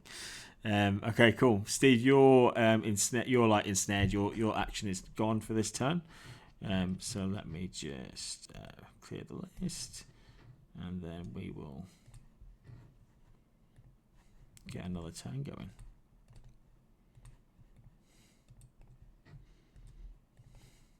those of you who are new to Dragonbane, sorry, how are you finding it as a system? I'll let you know a bit later. Cool. So far, I enjoy it. It's very simple. It's very intuitive. Mm-hmm. I like any system that has a little bit of consequence to it. It helps with immersion. So the fact that monsters hit harder and things are more damaging. There's consequence to your actions. Yeah. And there's a realistic threat. Yeah. I enjoy. Okay, Merfolk number 1 is going to move towards you, Bastion. With the razor sharp claws, he's going to claw at you, and he'll be inflicting 2d8 slashing damage. If he rolls an 8, then you'll suffer deep wounds across your face and receive a permanent injury. Would you like to try and dodge? Yeah. There's also a parry option, isn't there? Or am I mistaken? Not with this because it's not because he's just doing it with his hands. Yeah. It would state it there if it is there. I'll try and evade.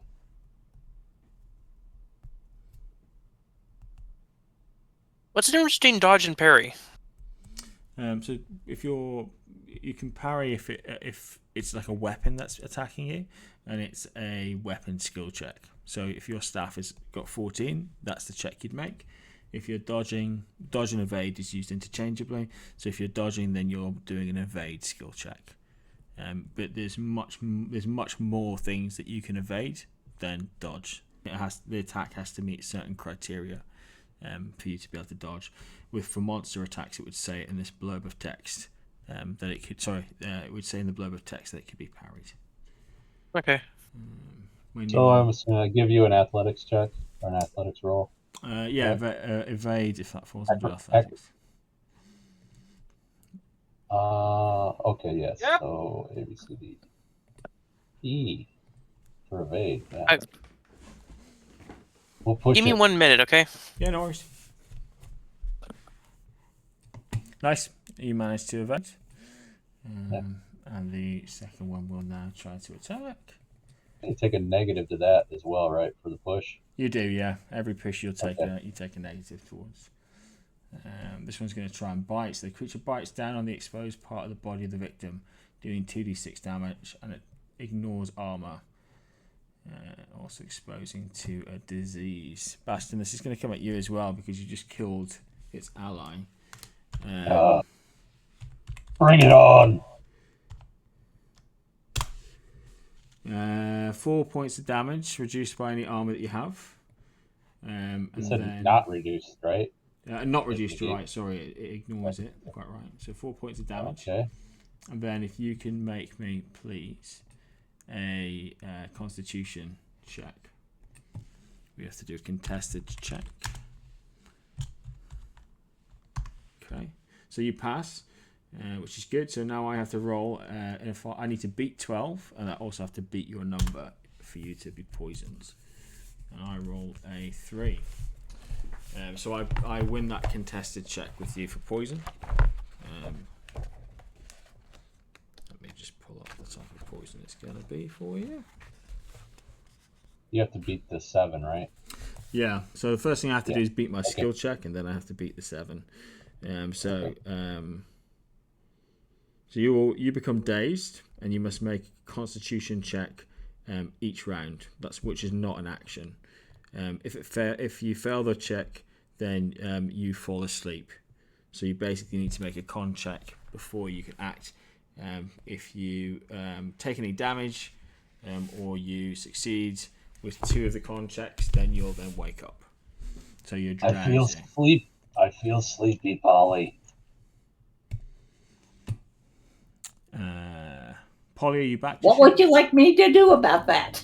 You give me a pillow. Blankie.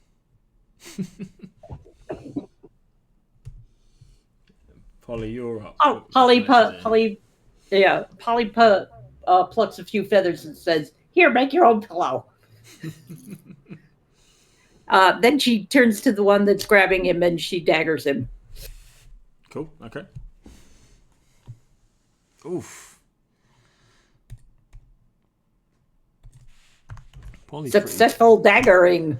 You're pretty dead with a dagger, Polly. Did you want to move at all? No, the opportunity attacks and such. I will stay here until it's dead. Okay, no worries. Hector, what would you like to do? I believe he left. I don't know who's back. Okay, cool. We'll hang on to that until he comes back in that case. And we'll move on to the next merfolk.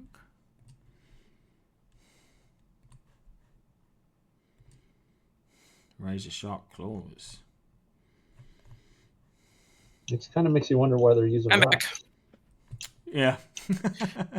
Figures. You're the only one in range there, Bastion. So the creature claws at its opponent, dealing 2d8 slashing damage.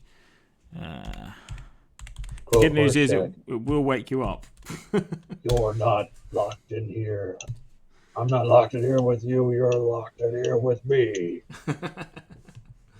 You will. So you're going to wake up from that poison, and you're going to suffer 8 points of damage. Adjusted. Well, 6. GM, I got back. Cool. Awesome. So then we'll come straight to your turn, Hector. The last of the merfolk.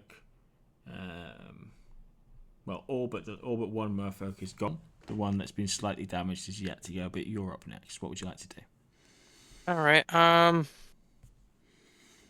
I'm seeing this one, this one be in green. Mm-hmm. So it means they haven't been hurt yet? Yeah, so it's just the yellow that's been hurt. Let's try to finish off the yellow one with my brand new hand crossbow. Awesome. Give it a try. No. Would you like to push it? Doesn't he get a bane with using the crossbow? Yeah, you will get a bane for using ranged attacks underwater. Do you want to push it with a bane? What would that do? So you'd add. Would I have to roll twice again? Yeah, you'd add a bane to your character sheet, and then you'd basically roll 2d20, and they both need to beat 14 for you to succeed. All right, let's try it. Let's say I'm getting exhausted from all this underwater fighting. Yeah, that makes sense. All right, come on. There we go. Nice. Well, damn. Let me just adjust that. Where are you hitting this, merfolk? Because you've done exactly the right amount of damage to take it out. I'm trying to hit it right in the neck. It's like this crossbow was maybe made for you after having a slight adjustment after trying to shoot at one time. You realise the error of your ways, you correct yourself, and another bolt looses directly through the merfolk's neck, sneaking between Polly and Steve, pinning it against a hole in the wall behind it. Okay. Would you like to move? No, I think I'm a good distance right now. Cool. Okay. Bastion, you're now awake and you're able to act. What would you like to do? I will position myself here. Mm-hmm. I don't really know if the positioning matters that much. I'll just hit this one in front of me. Go for it. Or no, I'll hit the one in the corner. Cool. I'll try to hit the one in the corner. Let's see.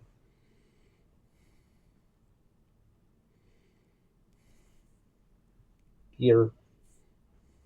I will push it. I will push it again. Can I push it again? You can only push it. I will do all. I will do all the pushing.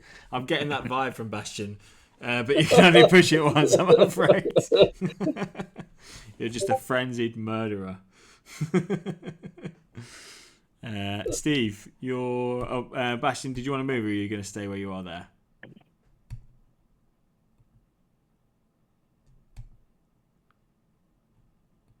Satchmo, are you going to stay there or move? Oh, sorry. I'll stay. I'll just stay here. Yeah. Okay, cool. Steve, you're now free to act and free to move. What would you like to do? Yes, I would like to move over here and give it a good whack. Go for it. Boom. I'm gonna push it. Cool. With everything that's happened, it's kind of making me angry. Boom. Nice. Okay, make your damage rolls. Roll d4, d6. Damn. Okay.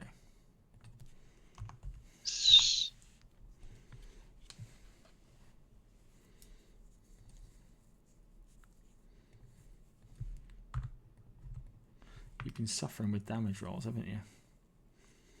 Yeah, it was pretty gnarly. I think Bastion's been taking all of my good luck. Okay. Bastion, the merfolk in front of you, is going to act first. Let's see what he wants to do. Razor sharp claws again. Do you want to try and evade? I already took action this round. I don't think I'm eligible, am I? We're right at the top of a new round. Oh, we are? Yeah. Let's take a look here. No, I feel fine. Bring it on! Okay.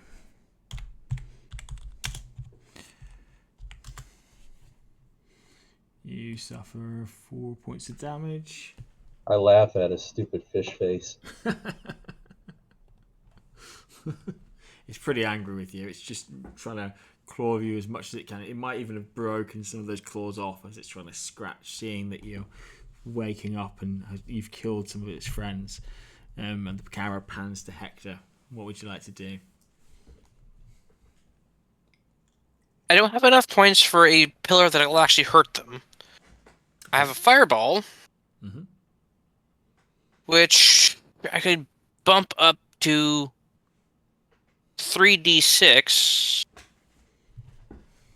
I'm gonna risk it. Cool. So, 3d6 fireball. Oh, come on. Gonna push it? Yes, I am angry now. Cool. No. Oof. I am now out with willpower points. Okay. You do have round rests that you can take.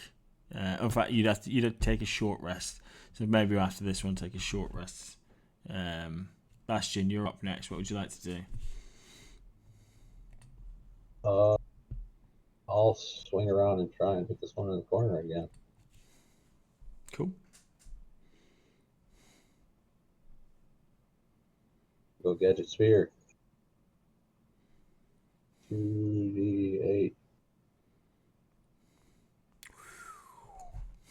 Take that. Wow. Yep, he took it. Grats. Are you doing anything particularly nasty to this thing in the corner? I just say, roar. And I look back at his friend. And then I go, roar. To you too. Polly, how would you like to act? She's going to move over to this side of the merfolk and use the dagger. Go for it. No, you did. The duck's gonna get you. It's a bane. Oh. Yeah, it's a crit fail, which you can't push, I'm afraid. Okay, so what happens to me? So are you? Can you give me? Can you roll a d6 and we'll see what happens? Let's roll on the miss up. Okay, hold on a sec while I bring up the dice thing. Oh, that's the worst one, isn't it? Yeah, you hit yourself by mistake. Roll for damage as usual, but without any damage bonuses. So let's have a look. I don't know that you did get damage. Oh, you did get damage bonuses. So you take 2 points of damage. Okay. That could have been a lot worse. Now is the time. Now is.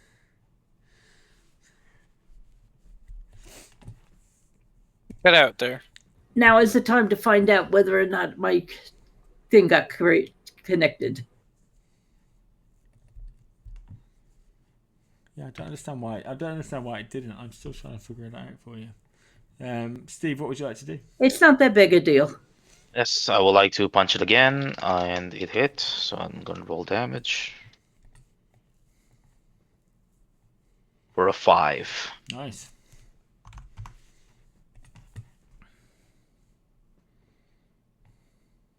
Okay.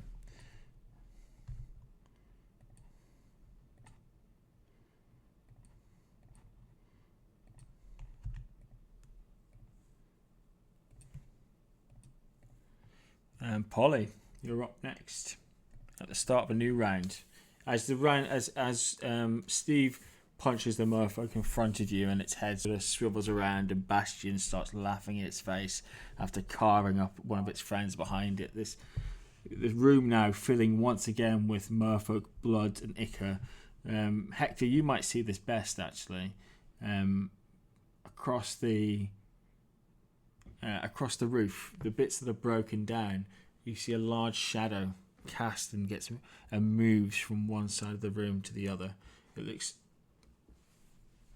insanely large. Maybe it's something to do with perspective. Maybe there's a boat above you. But something large has just moved across the water above you. Polly, what would you like to do?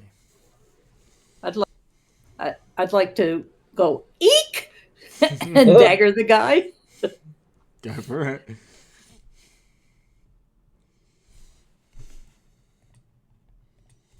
Nice.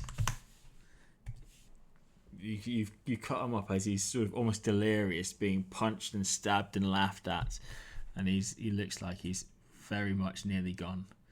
He's only maybe got enough of in him for one last attack. That attack is drown. The most complicated one for you to run, Tom. Of course it is. Steve. Right at the end. Yeah, this merfolk is grabbing onto you, Steve, and he's going to make you make a strength check on your next go. You've already acted this round, I think. Oh no, you haven't Merfolk's yet. a pain in the ass to the end. I've been fisted twice by these merfolk. They don't like you. They do not like you. I don't know what to say.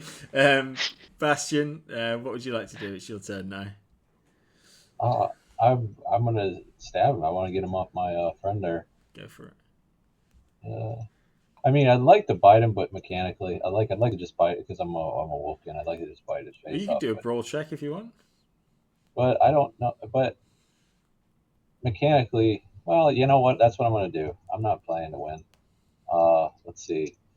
Brawl check.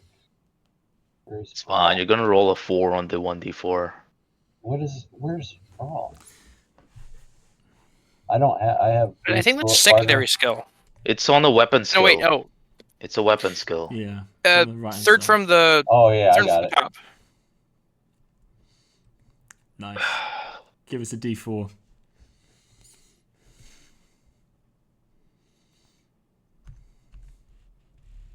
So I just latch onto it and bite it, which actually plays into the character's thing. He says he's got an insatiable hunger, so I'm gonna eat part of him. Perfect. That's amazing. Now, by the end of this one shot, can Bastion get a heroic feat? The Bane of Merfolk. Yeah, man. Or at least the nickname, the title. Merfolk's Bane, Bastion Boldreau. Feels like he's earned it. Well, I'm almost dead, so. Polly wants to go over to the merchant and grab all the bot bags that are on his belt. You got it. I will. Are you sharing amongst all, or just Polly? I'm going to share. Nice. Before everything's being dallied around, I look into the pouches and the transaction. The merfolk gave him 1 gold coin, correct? That's correct. I count how many gold coins there are in his pouch. There's one.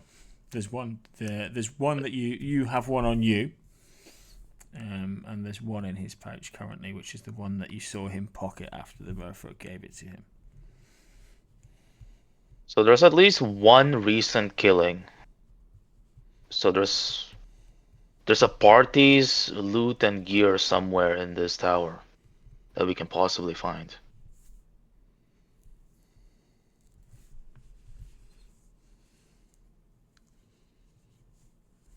split too. Okay, I think that we should lock ourselves into the bedroom with both doors and take a short rest. Anybody disagree? No, I don't think so. Are there any rooms that have walls on all four sides? I think there was that one study on the left side over here, right? On the far left side. Yeah, the far left side looks like the most walled room. How's the ceiling in that room? Yes, like the rest of it, the left hand side of the left hand side of this property looks like it's in slightly better condition than the right. So there's no holes in the ceiling, other than just around the little corner that you're all just walking through. It's pretty secure. It's secure enough to take a rest there. So if you want to do that, for those who haven't done it before, you can either take a stretch rest or you can take a shift rest. Both are available to you. A stretch rest will heal 1d6 willpower and 1d6 hit points, and then you get to manually remove one condition. Or a shift rest will reset your willpower and your hit points, and it will also reset your all your conditions. Shift rest is the same as sleeping for like 8 hours. I need the This stone that we have in our mouths, it'll continue to work if we do the long one. The only person who knows that Is dead. There's bits of him on the end of Bastion's glaive on Gotcha. the end of his spear. So that's your decision to make. Also, I don't think anybody morally wants to spend 8 hours down here, especially with that thing swinging around us. Well, So I think just a stretch rest, yeah? I have 3 conditions and 3 hit points. You definitely need the shift rest. Don't. Well, I think others have. I think our wizard has like 3 conditions as well. Or I think we have. Well, I think we're one of the wizard has 3 conditions. We actually have to do three conditions. So the other thing you can do if you want is one of you can tend to somebody else. So, for example, if Bastion decided he didn't want to get any of the rest benefits, he could look after Hector while they rested, and that would double the dice that Hector got back, and it would also allow him to remove an additional condition. But you are sacrificing the benefit to your character. I can offer that assistance.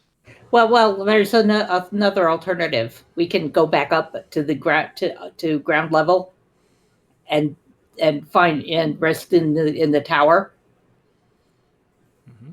And that way we don't have to worry about the stone failing on us, and we wouldn't have to worry about drowning.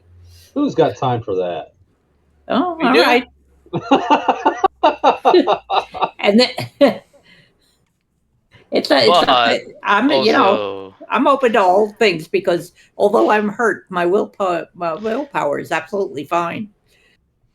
Out of character, Mm-hmm. I'm pretty sure if we step out of this tower, we're gonna get hunted by a large eel. So I think it's best to rest here.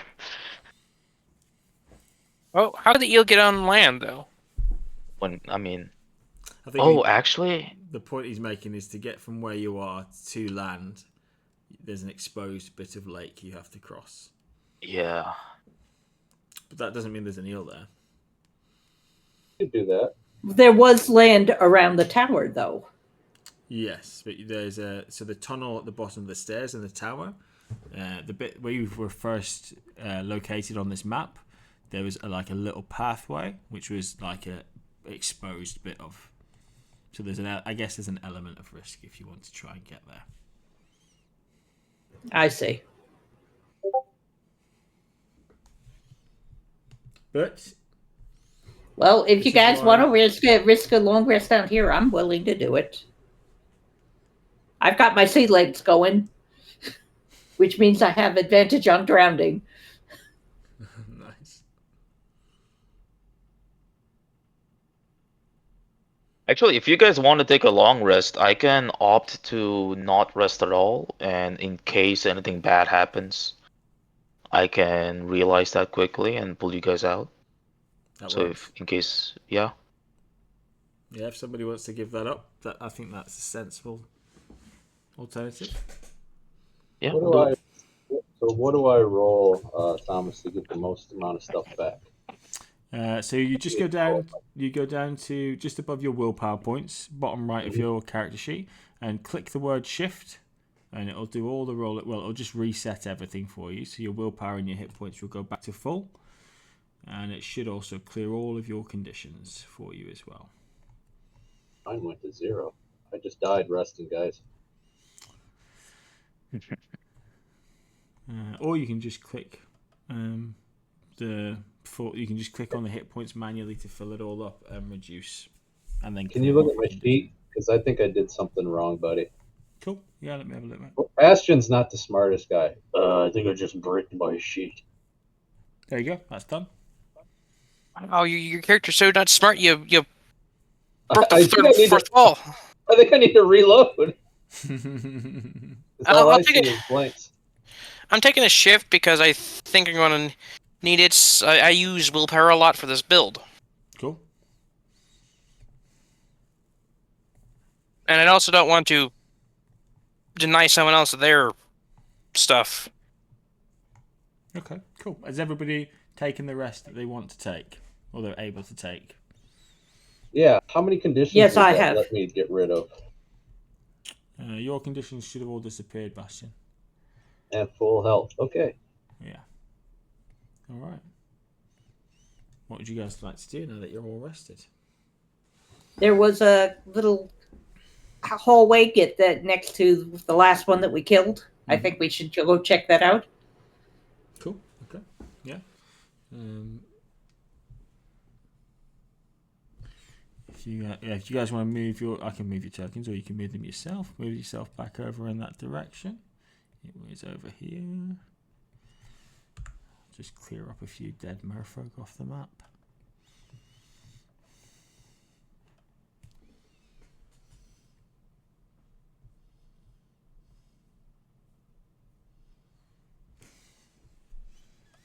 Okay.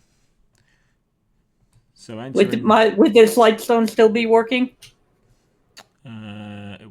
it would not. No, you're right. That would die out. Let me kill that for you.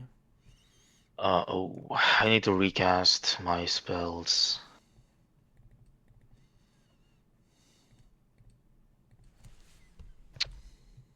4, 8. We are going to be all pruny when we get out of here. Hey guys, we've got treasure that we've got to pick up. Is there still treasure? Or has it been a lie to us? No, look, there's treasure cards sitting over on top of everybody. Click on the card, then click on the bigger card that shows up, and you'll see what the treasure is. Yeah, that's the treasure that you retrieved off of Svarin, the dwarf. Okay, can I cast 2 more lightstone stones? Definitely. All right, so I do this, and I get gold coins, 46.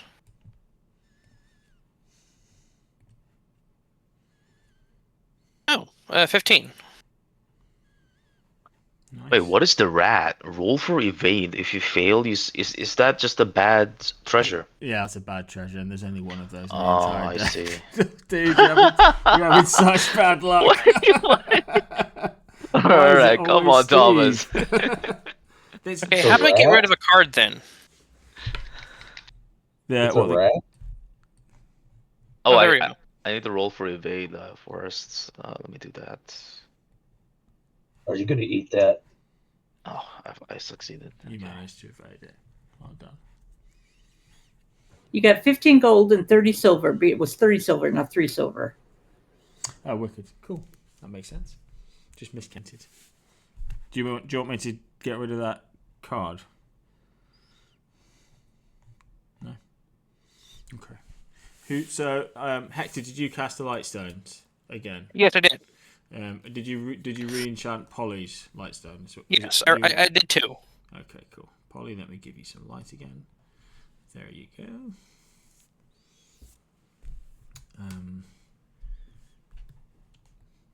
Polly, you can see, or Steve, Polly, Bastion, You can see now, looking through this doorway, really sturdy foundations, and the walls are really sturdy here as well. It looks like at some point there would have been a secondary tower above you. If you want to make me, or if you want to explore some more, you're able to. You can see that it goes a few meters in front of you before bending around to the left. And you're met with the same thing again. Can I play the drum?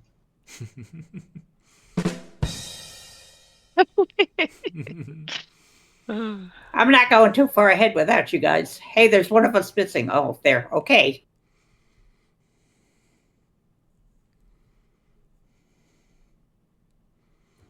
Is this a dead end? You're now at a dead end. But Oh. you see there is a point to the dead end. Along the bottom of the floor, just in the corner over here, you can see that there's some of the stonework has been removed, and in the center of the room, in the center or beyond that wall, there's a small alcove, and inside that alcove you can see bountiful treasure. Ooh. There are Nice. that many treasure cards each. Oh, you should have had more treasure cards. All players. There you go. Now that Alright, Svan so- isn't there, you're able to receive his share as well, and you get 3 treasure cards each. 3d6 times 10 silver. So This is all the treasure. 6.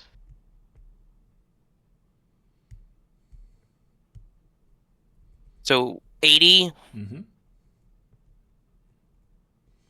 and then silver.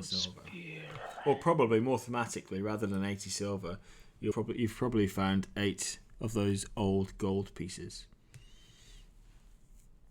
1d6 gold, and then another 3d6 times 10 gold. No, d6 times 10. Yeah, one. So d6 times 10. So that's 57 gold. Nice. 525. I found 85 gold and a short spear. You can see from some scrawlings, maybe there's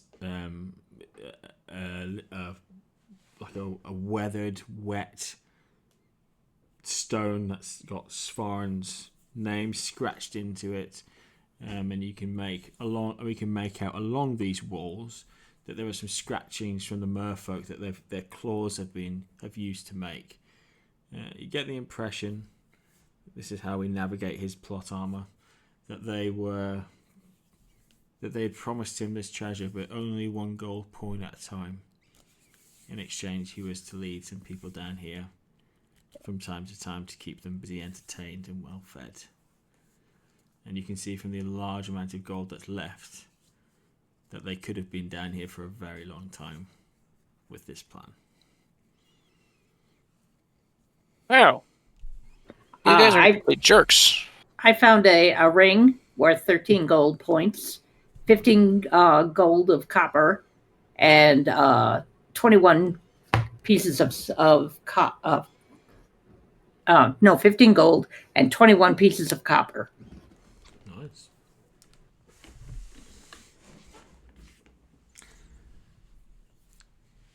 So now you've pretty much explored all of the hunting lodge down here. Do you guys want to head back up to land? That makes sense. Yeah. How would you like to get up to land? Do you want to go through the kelp forest? Do you want to just swim up? Do you want to go back the way you came? I say go back the way we came. You know, it's safe up to that point. Yeah, I agree. Okay. In that case, if everybody, when you're ready to, just bring your tokens just down to the entrance at the south of the hunting lodge. Oh, there's collision. I didn't know that. Yeah.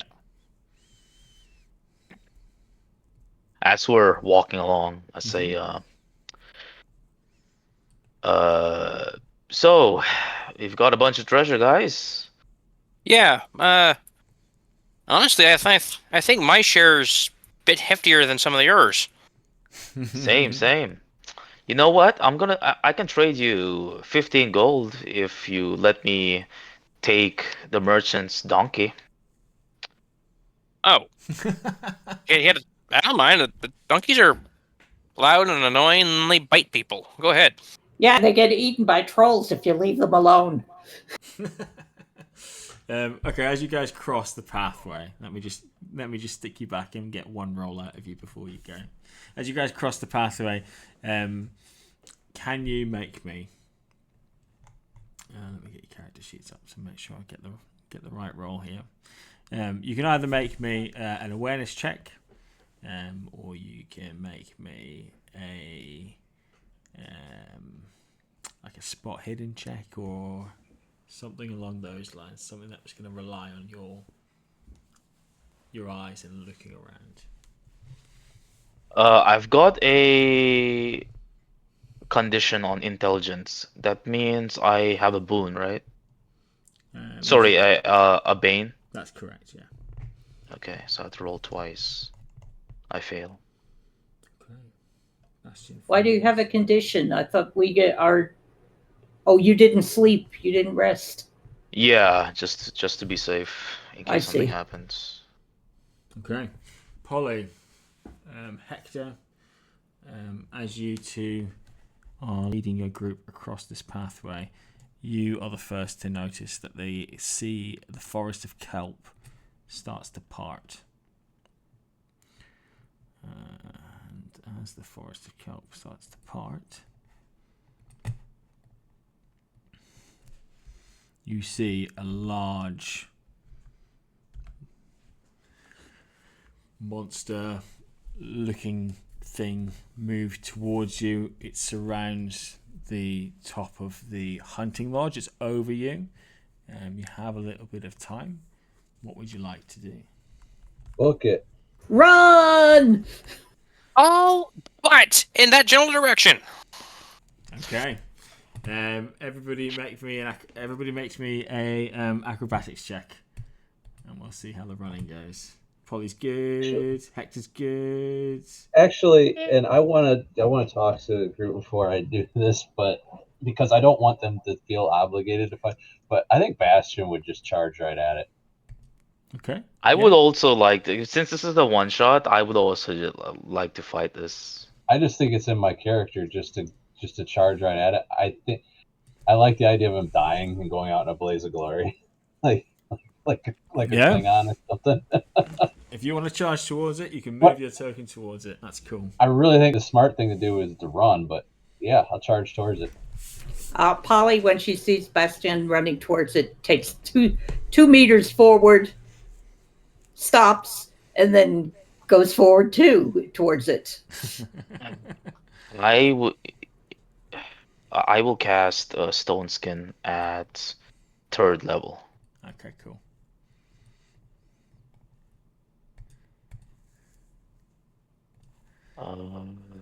So it brings me down to 2. And armor goes up to 8. Maybe I'll eat this merchant first. He's just floated that way. Okay, cool. Actually, I need to do that.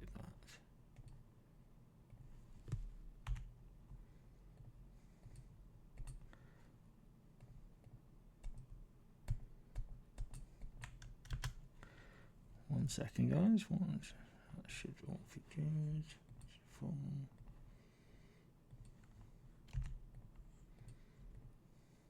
Okay. Whatever this thing in front of you is, that's moved out the forest kelp. It's now going to try and attack you.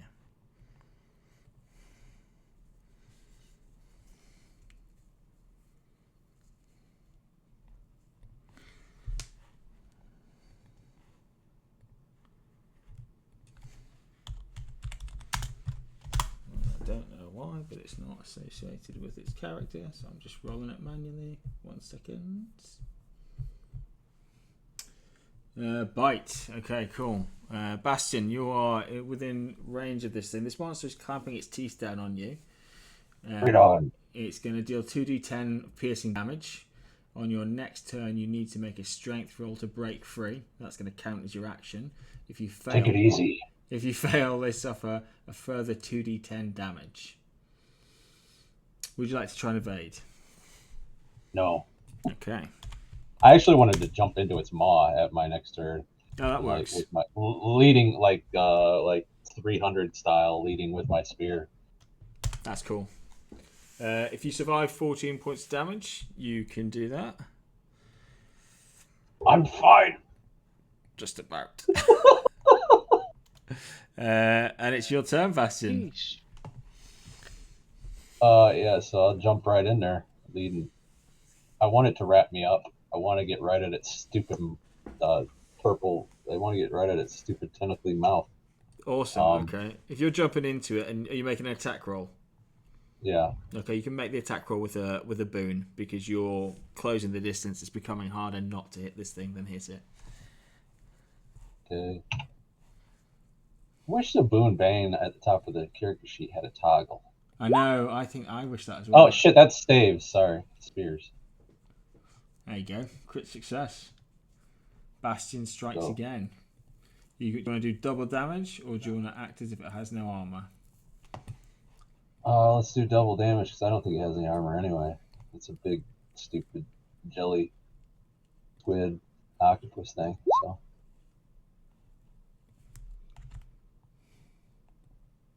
$21. Oof. Okay. Steve, you're next. Imagine it's got me wrapped up. It has, yeah. Remind me. Getting rid of them. Remind me on the rules. If you want more willpower. So you can make a round. You can skip your round, and have a round rest. So if you go to the bottom right of your character sheet, you click the round button, and you'll get 1d6 willpower back. What about converting my hit points to willpower? Yeah, you can do that. So you cast whatever power level you're casting it at. You have to roll the dice. So you have to choose how many. You get to choose a dice, I think it is. Let me just double check. I'll make sure I get this right because you have to use them right away.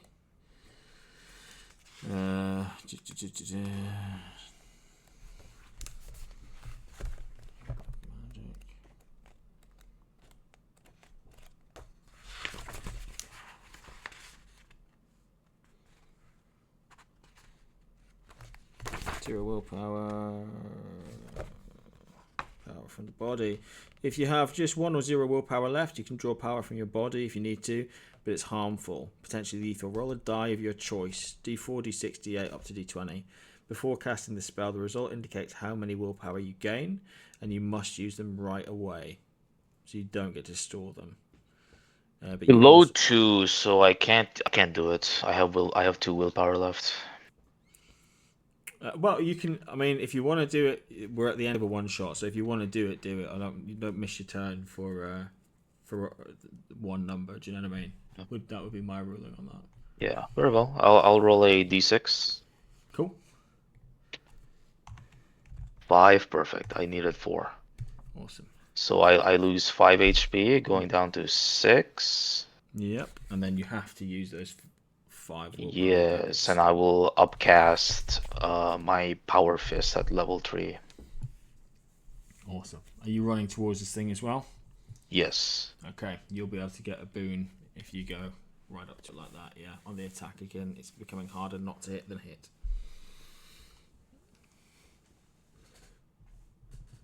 So up to level 3, so you're going to be 1d4 plus 3d6. I'm not attacking yet. Next turn. Oh, that's your action. You're right. Okay, yeah. Cool. It is the interesting thing about Dragonbane that we haven't encountered yet, if you haven't played it, is that some monsters get more than one activation. So it is this lake monster's turn next. and he's going to catapult. He's going to grab an opponent with its tail or its tendril, whipping them high into the air above the surface water. The victim hits the water with a crash, taking 2d6 bludgeoning damage and missing their turn as they scramble to return to the fight. I think that's going to be Bastion, because you're so close and doing so much damage to it.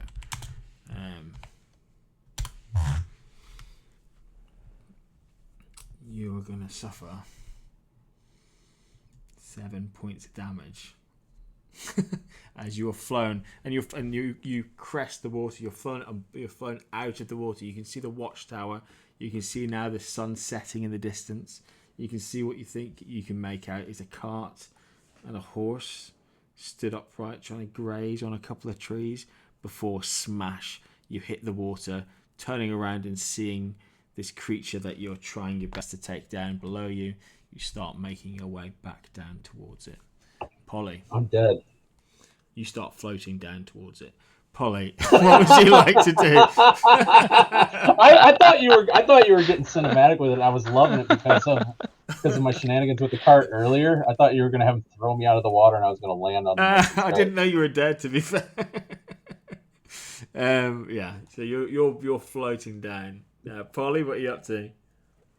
I'm going to move closer to it. 2, 3, 4, 5 to 6 to there. Yeah. And I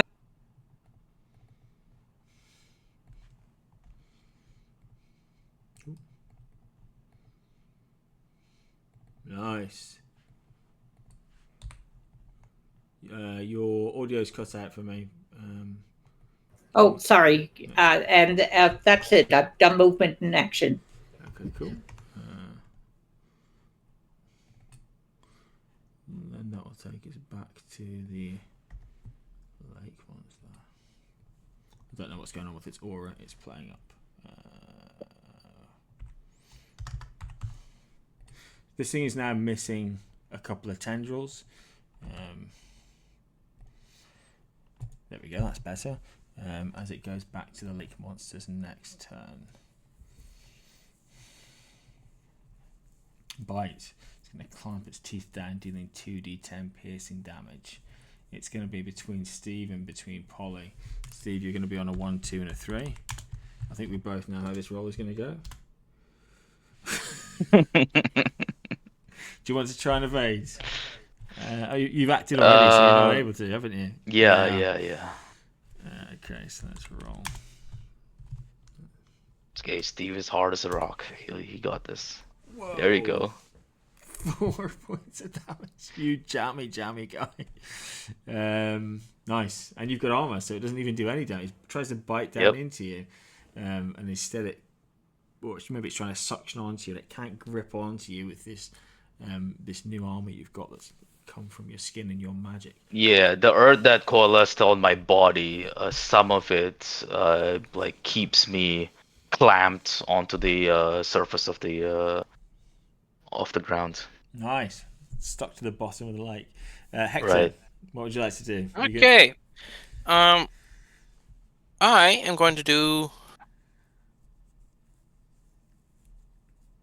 3 to there. 4, 5, 6, 7, 8, 9, 10. Hang on.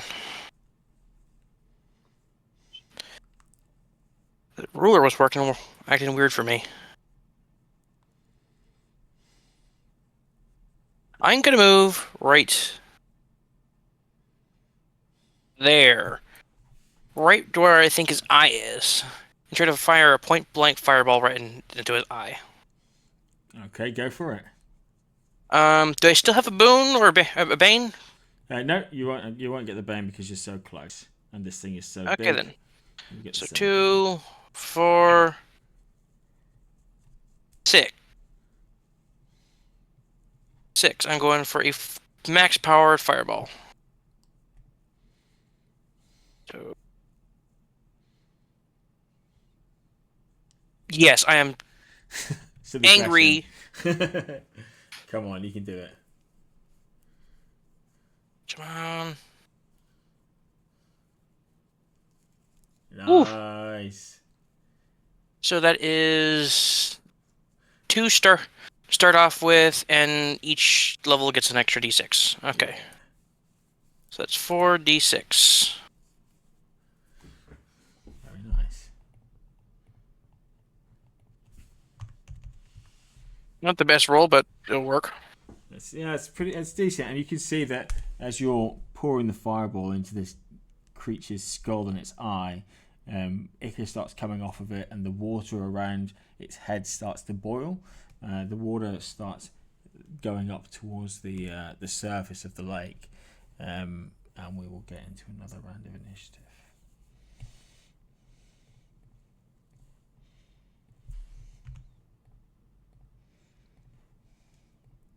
Hector, you're up first. Double turn. Oh, Power play. What are you doing? okay then. Doing it again. Nice. 1, 2. That'll leave me with 3 power points. Point blank shot. Nice. You just needed to warm your hands up. That was all it was.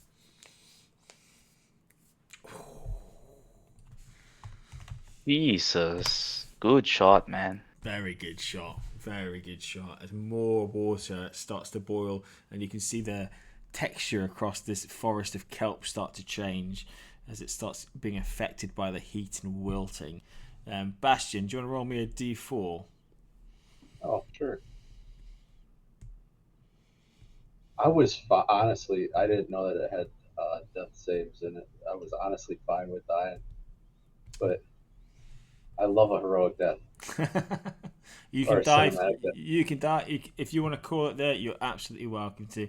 I was going to say the heat from Hector might give you. There you go, 1 hit point back if you wanted to act. But is that a success?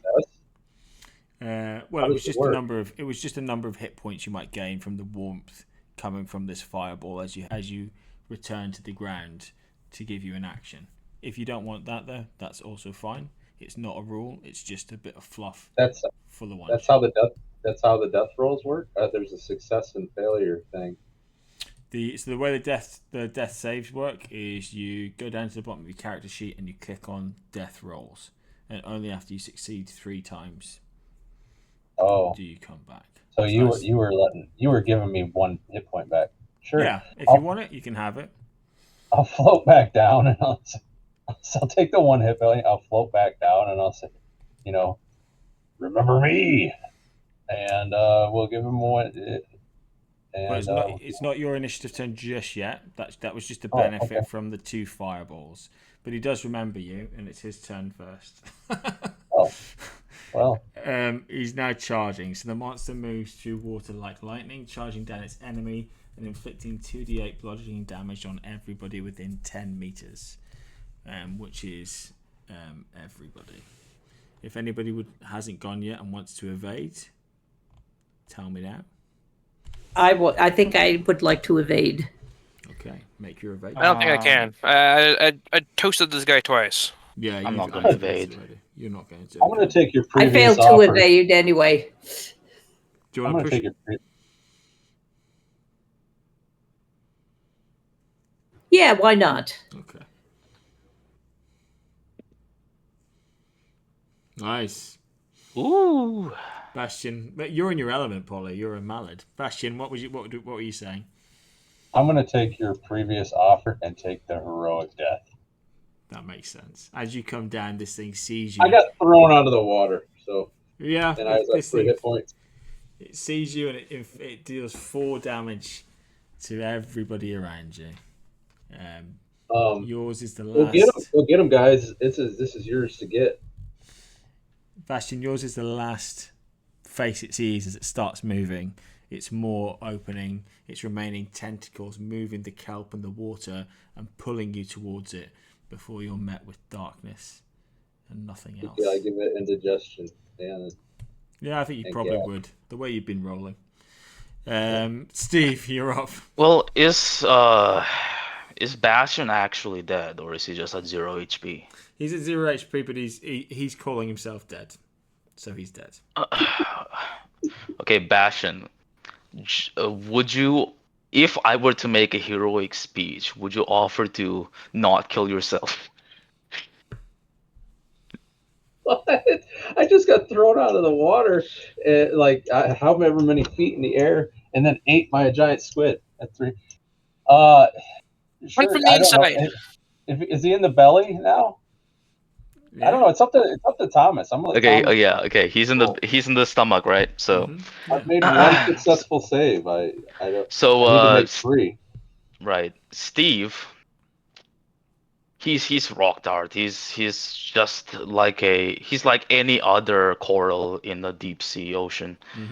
So he looks at his coiled fist. He can punch this monster for 3d6 plus d4 damage, potentially dealing massive damage. But his friend is inside its belly.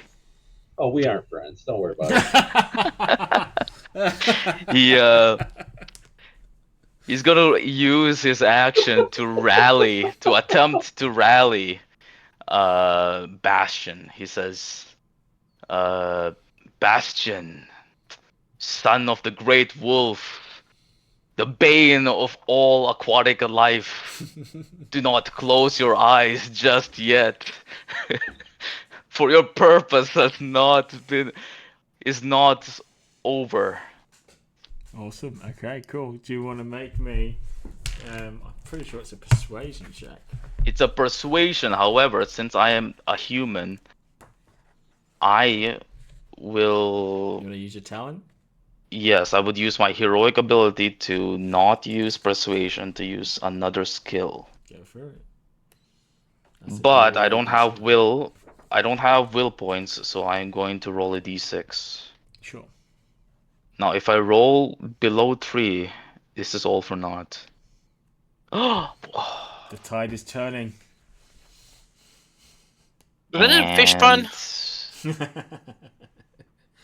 We're in a lake. There's no tide. I don't know. Maybe. I would like to use my myths and legends skill. Go for it.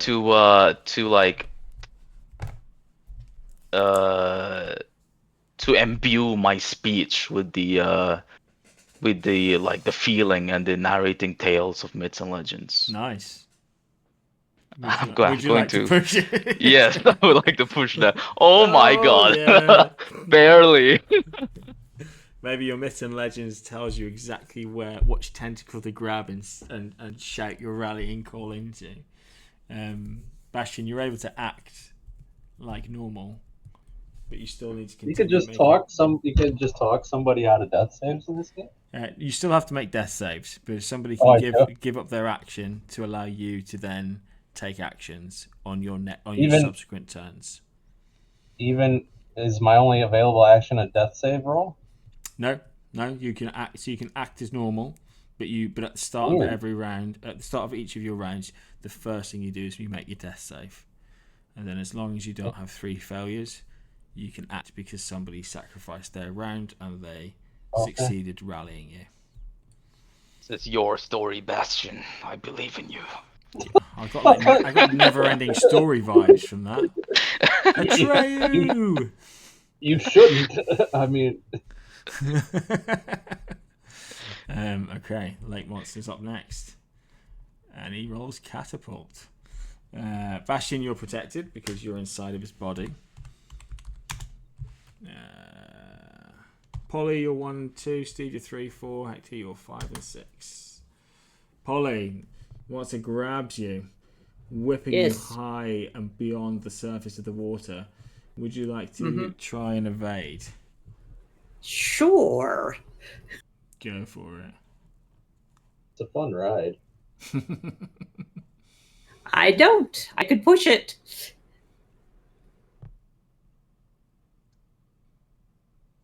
Nice. This thing is distracted. Okay, Polly is now angry. No, not angry. Dazed from the tentacle wrapping and then unwrapping. Nice. There's bubbles and tentacles everywhere, and you're struggling to find out what way's up and down. Bastion, it's your turn now. How would you? First of all, can you click death saving roll on your character sheet, and then tell me what you'd like to do?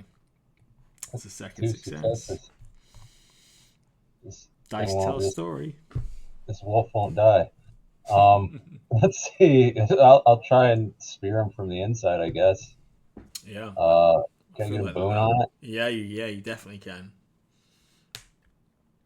And that's gonna be 2d6 or what is it? It's 2d8. And 2d8. Another 7 points as you guys see a spear shoot out from inside him. Steve, how do you feel? You've just given this rallying call, and now you see the tip of a spear coming out from inside of this beast. Wide grin. Polly, you've evaded. Do you want to? So your action's taken this turn, which means we go back to the lake monster one more time. Venom attack. He's going to bite an opponent, dealing 2d8 piercing. Okay, so it's going to be again same numbers, 1d6.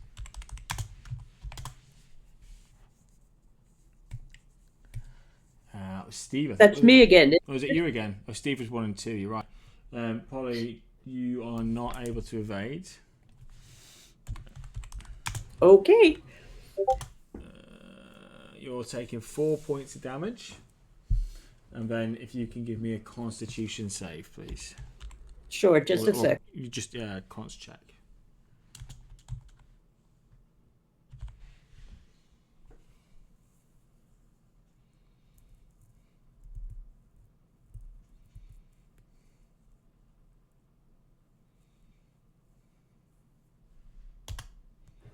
$14. 13. You win. You are paralyzed, and you're going to lose your next turn. I think it is. Okay, that's 2 in a row. Oh, Gotcha. Really? Sorry, dude. That's pretty bad luck. Life is tough. Life is tough. Good. Thanks for taking it. Well, it's the dice. I promise you, not me. Okay. Okay. I think I got my turn missed. Oh, did I? Did we miss your turn? I mean, no, wait. I went first. That one. That was just a long turn. Yeah. Oh, yeah. You double Never mind. rounded, didn't you? Bastion, you're top of the round. What would you like to do? Stabbing. Oh wait, I gotta do this. So that's a crit success on the third one. Does that give me any kind of? It's telling me I got 4 hit points. Nice. It gave me back 4. Roll another d6. Crit success on the third one will double the healing that you get. There you go. So let's get you back up to 7. Sweet. I've never had. This is like I've been playing online for like 10 years. I've been DMing and playing for like 10 years. I've never had a nightlight. I've never had a daylight. I've never had a character do this well ever. Yeah, it's pretty, you're basically the opposite of Steve. That's hard. That's what I'm saying. He's taking my roles, man. It's not Steve's fault. It's not Steve's fault at all. Jesus Oh my Christ. god, dude! Look at that. What did I tell you? He's the fucking hero of the story. What a rallying call. Okay. 48. Oh, he's dead. Like- That thing is absolutely dead. No way it lives. What So bits rip do you through what it bits again. do you cut your way out of, Bastion? Because you just destroyed the lake monster with a lot of help from your friends and Steve's rallying call. But you destroyed this lake monster. How have you done it? I just I wish I had something to tell you. I'm just I spear my way through it, and I look around at everybody as surprised as everybody else. Hey, Steve you're not doesn't look dead. surprised. He walks up to Bastion and he holds his hand like Arnold Schwarzenegger. Yeah, I give Steve the meme from Predator with what was his name? It was Action Jackson. It was Arnold and it was Apollo Creed where they do the hand up. Dylan. Dylan, what's the matter? CIA got you pushing too many pencils. Yeah, that. Yeah, one of those. Hey, all right. You're not dead. How'd you manage that? You're inside the monster.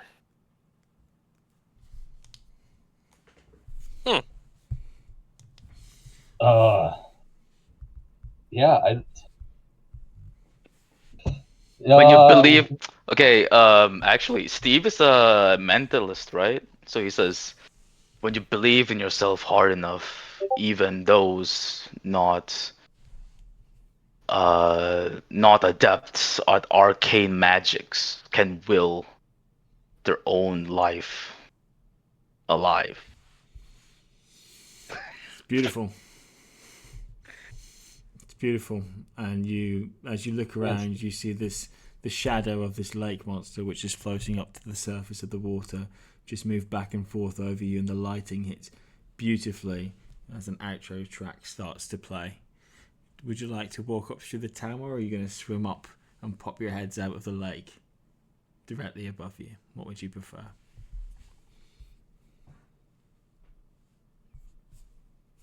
Am I still paralyzed? You can shake it. We've finished the one shot at this point. I think you're good to shake it. Good. Then I will swim up, as I'm a swimmer. Very good. And the rest of you? Are you taking the long swim or the tower?